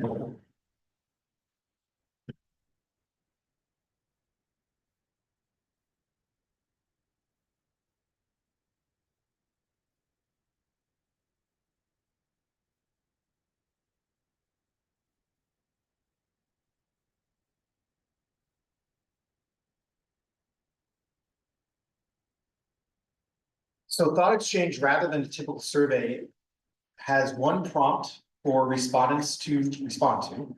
And then after you respond with your stance on that thought or your thought, you are given the opportunity to rate other responders' thoughts. And what it does is it crowdsources the overall sentiment and sentiments to that. So we have designed this prompt, which we will then distribute through a number of means. So we will put it through Parent Square. There'll be a link in my weekly update. As we are trying to capture the entire community, not just those who are on Parent Square, we will also have printed copies, and we can have that. That's going to need to be a conversation. The board gives us direction on what we want that paper version to look like and how we distribute it. We have some suggestions, but we are going to be asking the community to respond to this prompt. What are the most effective ways for you to communicate with the Hendricks-Hudson School Board of Education, and how can we ensure that these methods support transparency, accessibility, and collaboration? It normally takes about as long as you need to develop a thought and respond and type it in, and then respond to other users or other respondents to complete it. So it's quite quick, but it also is very powerful and letting us gather the information. So, from an administration standpoint, we're looking specifically, we met with Thought Exchange today and internally, Carmen and I and Josh Thompson, our PR specialist for BOCES, we met to discuss a rollout of this, should the board give us direction and move forward. If we would use this prompt, we would activate this prompt on Friday, in my weekly update. And we would then also work with BOCES. I believe Carmen, Josh gave us an update that there's a turnaround of about 3 days once we give them, and Josh has been so efficient. He actually, if I can share my screen, he actually gave us a, I'm trying to do this without going to my email. We have a mock-up that I can send to the board. I just don't want to display my email because it's in my email right now. But the board. Send it to Greg? Maybe send it to Greg. Yes, Greg, can I help you? I have to stop sharing my screen. So Carmen will share what that prompt will look like while I'm talking. Let me get back to Thought Exchange. So we will need guidance from the board. We are anticipating having the exchange go live. It's best practice to have it go no more than 14 days. We can send reminders out to individuals who receive it electronically. We could do a number of different things. We could send postcards home at a cost of the printing and the mailing. We could print out simple flyers that we could hang in the libraries and post offices that people could use their phones to scan for a QR code or to navigate to a link. We could backpack home, but that would really, I think that would be double counting or double communicating, because those would be going to most of the people who have parents for anyway. So that's really, we would end the Thought Exchange in about 2 weeks. We would meet with the Thought Exchange. We would bring the Thought Exchange analysts in to help us look at our results, to meet with board leadership and myself. And then we are anticipating at the February 4th meeting, we could present the results of that Thought Exchange to the board to see how the community would like to engage with it. What are your thoughts? Do they have any guidance on what the most effective way of asking questions are? I just, like, that's our question, but maybe it's two-parted, so I don't know if two-parted is the right So expression. when you say Thought Exchange, you mean the actual? Yeah, like, So it was reviewed with Thought Exchange. They helped us develop it, and The they also, question. they crowdsource it from. Thought Exchange is so pervasive, and they have such a reach that they have similar exchanges that they share with us, and we pull from they have them. other schools that use it? Correct. Right. Correct. And is it also in other languages? You can It can be translated. translate it. And for people that are not tech savvy, I mean, it does seem like it would be pretty simple, but I know there are people that don't want to go online or whatever. We're just gonna reach people that are interested in going online and answering the question. Well, what we could do, we could at the board meeting, if we do put it on the agenda, we could note in the agenda that during the results, prior to the results, we could have, we could present the exchange, and in live, in real time, people could respond and we could assist them with access to that and allow them to respond at the board meeting. That would be an option. But there's no like real analog way to do it. Well, that was the question I had, especially for this one, right? Right. What if somebody, because this goes to that issue, yeah, I think of my mother, right, who is not tech savvy, right. to save her life. But if there were And that was- printouts at the post office that had this question on it and they could, We toggled around that idea of like having the flyers and then potentially having where they could write it and drop it off. right, Or something like there's still, if they know what the prompt is. yeah, because the Somehow, seniors and yes. like people that Yeah, I- really want to try to reach everybody, so. Yeah, So what would need to occur is that the written feedback would need to then be input into the Yes, system. right. To, but that could be done by one of us who is more tech savvy than the person who is not. Yeah. If need be, but yeah, Cool. This is the question going out, this would be the prompt, yes. and then there's like choices, or they write it in. So you would write your response. Once you write your response, you're then shown other people's responses, and you're given a 1-star to 5-star rating on that. And you, just like, I don't. Are you is it able still to called text newsletter? it or no? Oh, I was also gonna say, to clarify on that too, so let's say Lauren, you're the first person to respond, you have nobody to rate after that. You can go You back. are able to go back in anytime that the prompt is open and then see everyone else who has responded and then rate theirs or edit yours. So you're like rating it, like if you like their comment, Correct. It'd so be like similar. it's something, yeah. Like if maybe somebody posted something you didn't think of and you're like, wow, that's really important. Or if somebody said, we prefer smoke signals, I mean, obviously, that would probably, I'd moderate that, but somebody could say, no smoke signal, I rated this as 0. And that would not be brought up to, or 1, excuse me, that would not be brought up to the top when we view our results. But then they do use also, AI and logarithm to help the Code the answers, I think. coding the answers and helping analyze what the community is truly feeling and how they like to communicate And it if forth. Like something, themes that rise to the Themes top. that are emerging, yeah. and if something is deemed inappropriate from their aspect, they also flag that and if you won't be able to see, I think. Or I could I think, moderate, yeah, could the, leave it in. like it gets flagged and I think it's something that you would see before it can get posted. And in fact, when we have our next retreat, they're going to do a presentation for us. Oh, great. Yeah.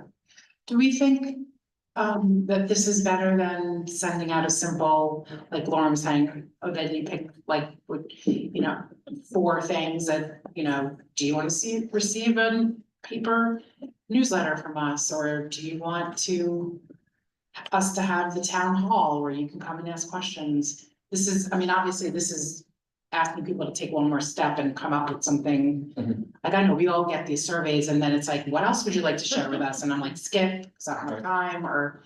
So I'm just wondering if you think this is gonna get the most. So from my perspective, Yeah. yes, I don't know if that was a question of the board, so if I stepped on the board's toes. I No, apologize. anyone, From my perspective, yes, you're going to gather more thoughtful, not to use a pun, right, answers into how your community would like to communicate with you. If we do give them 4 choices, you're going to be limited to those 4 choices that you've given to them. I mean, I you have could have number 5, like, what is your thought? I have a clarifying question, and then if you don't know the answer, I guess we can ask when they present. If let's say I'm going in to answer this question as a community member, do I get to see what other people have posted before I comment? No, you're asked to provide your Feedback before, okay. And I don't know this, just throwing it out to. Can you do an IE underneath and give examples, or that's fine? In terms of when you give the Like questions. No, the question Like says, IE newsletter. such as, You could write whatever you like. right, Maybe that would be helpful. I think so. Oh, in other words, in the prompt. Yes, Is that what Options, you would but want not to limit limited to? to. I don't think we wanna limit it, I think we wanna just throw out. Also, is this gonna show the person's name just responded? It's not. Okay. What I would recommend, because of the way the prompt is structured, is you're diving deeper than just the medium. When you ask, what are the most effective ways to communicate? When you leave it open to that, you're giving them a chance to talk about frequency, medium, mode, those types of, you're truly asking about how your community wants you to communicate with them. Can we pose a secondary? I Goodness. was just gonna ask that, like, do we pay per question, or No, how does it work? but Okay, so, the exchange itself is limited. I mean, we could add a second part to it. like, if we have it out for 2 weeks and we're getting like minimal. We think maybe people aren't understanding, or it's too much, that we could add. A second question or revise the question or something, The exchange itself, if you change the prompt, would be different. It would all different. impact the results. So what we can do is we can monitor the exchange and we can send out reminders. I mean, this is, I will say, this is new to our community, so it's, you know. When things are new, sometimes you get less Engagement. engagement, and I think that's. This is It's something, certainly worth a try. I think this is definitely something that we should try. If we have to send a second one out with more directive, because what we're getting back is useful to us, we could. Well, we could do that. PTAs. Right. Senior centers, and just. Yeah, we have to get it somehow to the rest of our community. That's really the tricky part. So is that? That's what- putting it at that's what I post just said. offices? Are we We mailing did it? get a mock-up of a postcard that we spoke about. We can do a small. A small postcards, we did get a mock-up. And our thanks to Josh Thompson, Yeah. OC's PR service, for making a turnaround within hours for us. Oh, okay. I think it's worth the first time doing this, my opinion, is to spend the little bit of money on this to get it out to everyone. Yeah, To it see, should. I think it should go to everybody. yeah. It's gonna go to the mailing list that we've done in the past, for all And we could physically bring this to all the senior centers and all the post office and. Can you, I guess All the you can change the multiple- language, if you go into the QR code, right? I think it's just not. In terms of the exchange itself, double check how to do that. Let's look into that, because Some people are, just do or two some, things. yeah. Like, Well, the QR. people know how to scan the QR code, That's- like, does everybody know how to? do well, that? the link is tiny URL there too. That's for Oh, something that's else. your communication, yeah. Yeah, we wanted to should try to definitely add have that a in link there. in We there as probably well. do need to put the link in there. Yeah, Okay. Okay, great. and in the electronic, it should be a clickable link. Yeah, I mean, I personally get frustrated by QR codes myself. Well, if you get a QR code on your device, you need another, you need another absolutely. device to. You need to click here or clickable link. But yeah, Right. yeah, because I'm always like, oh, I need someone else's phone to scan it if it's on my phone. Can we go back to the question for a minute? Because I'm looking at the question and it's how often. It's Steve, you might reshare. Oh, sorry. I have a question, so is there like a word limit on it? I believe it's four. It's too long to me. Seems like a lot of work. When it prompts you after you do the question, that's really the beauty of the thought exchange. But when I look at that question, Around 150 characters. Let me go back, oh, sorry, I was multitasking, so I was doing everything badly. Poorly.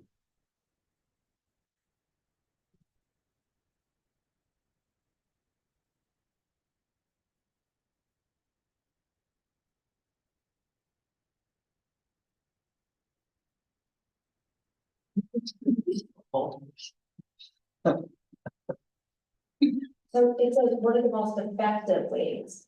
I really would like to know what the community wants us to communicate. Like, what information do they want us to communicate on? Is it more policy information? Is it? I mean, Yeah. it is a different question, but you know, when you're looking at participation, maybe I look at this and I'm thinking, you guys communicate way too much. And I don't even bother. That's an answer. That's a Correct. good answer. It is an answer, Yeah. but so now, we now know that they want us to do newsletters and postcards. But what do they want in the newsletters and postcards? What type of information are they looking for? I think that's probably the next Like a step, follow-up once you figure out how, like, what comes out of this survey, right? Like, is it more mail, is it more email, like, whatever stands out here is how we're gonna have to start moving forward, like a couple of top answers and things. And then I think that's the next question, right, is what other things would you want us to highlight? Can you make it a two-part question or? Yeah, I that's what I was think thinking.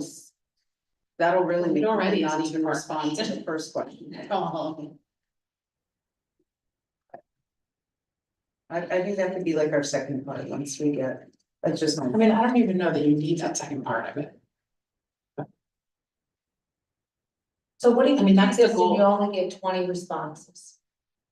What does that tell you? No, we send out more reminders. We have to keep trying. I think that's a part of what we're doing as a board, right? People don't care and we don't need to worry about that component of this role because if 20 people respond and maybe it's telling you that what you're doing works and you don't need to reinvent the wheel.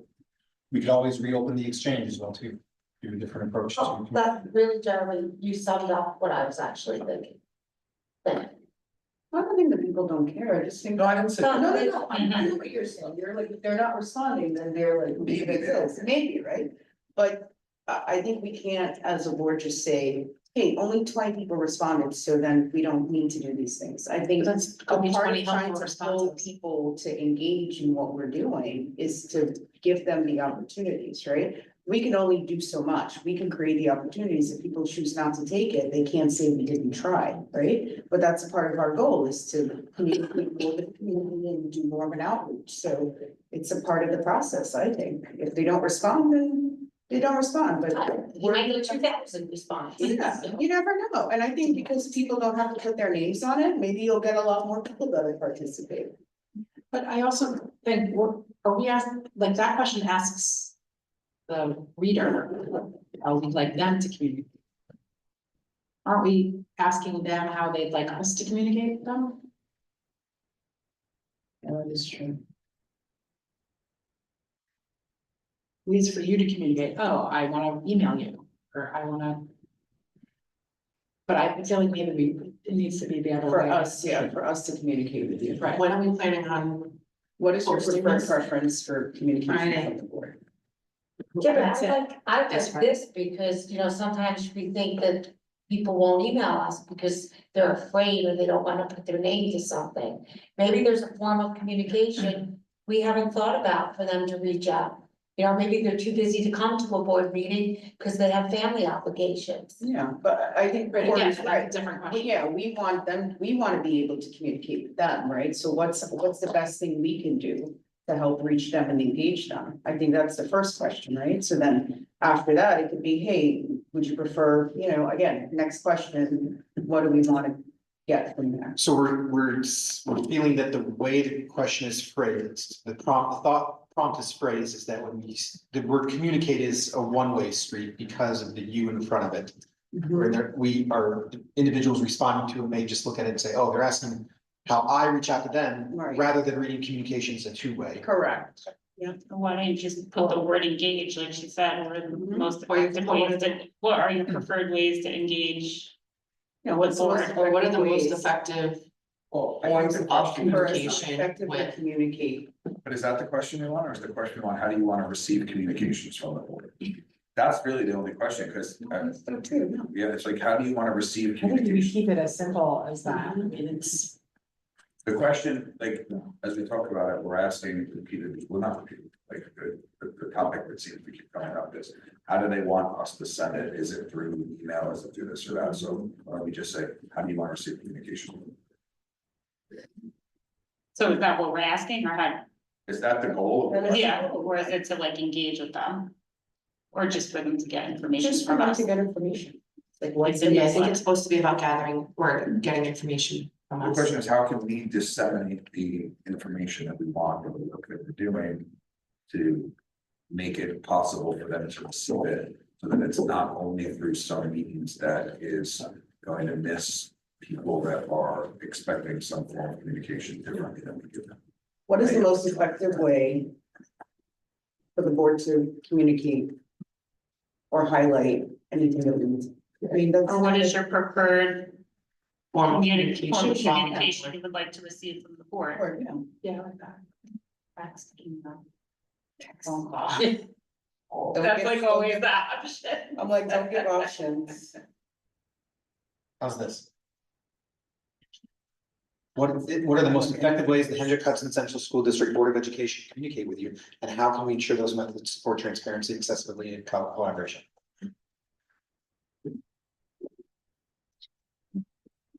Maybe it should have like a few less words.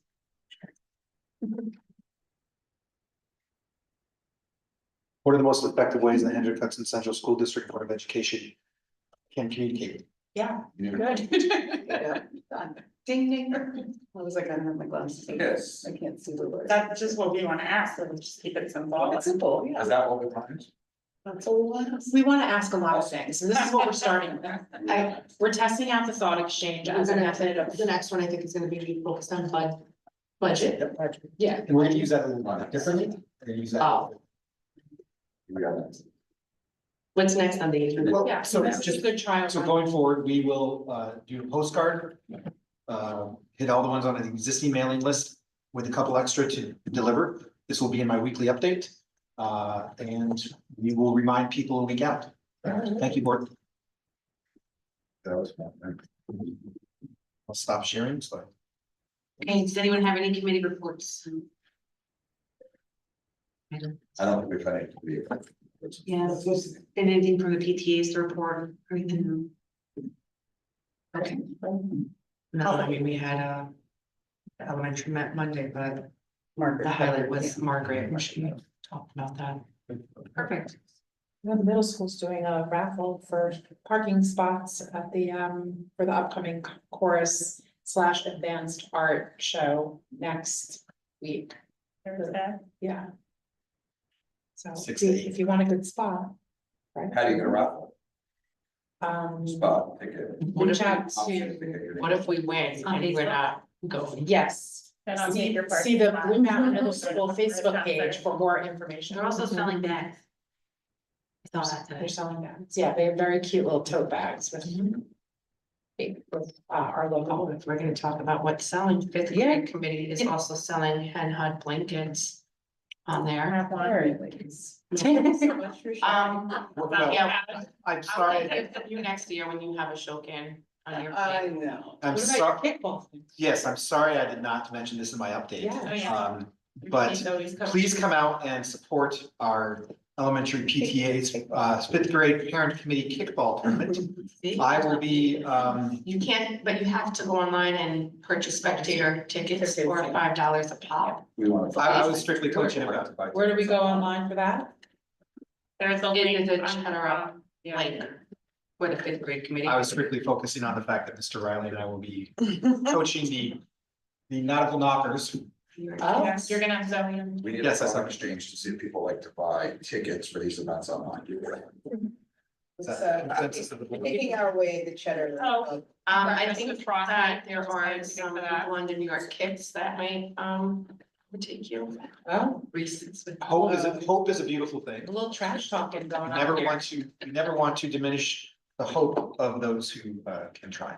And also, please join us for the Hendrick Hudson Community Education Foundation fundraiser, which will be on Saturday, February 1st with the Harlem Wizards. I hear they have an amazing guest coach who will be coaching the Hendrick Hudson alumni against the Harlem Wizards with fantastic plays drawn up. That's you. That's Saturday, yes. Saturday Me. Wait, what day? Saturday, the 1st of February. Okay. Did you just have your knee down? Yes, That's why he's that's why I'm coaching. Oh, got Those who can't do coach. The Taylor Swift Showdown is that day. Might get beat up for that. It's gonna be a Well, long day. I'm physically, they moved to coaching. And should we mention too, there's the pre-K and kindergarten dance coming up? Oh, on February 7th, Yeah. it's for the this Animal Kingdom. month. Yeah, but it's for like both schools. And a rising star. Yeah, pre-K and kindergarten. I'll be there. I'll be there. Big plan.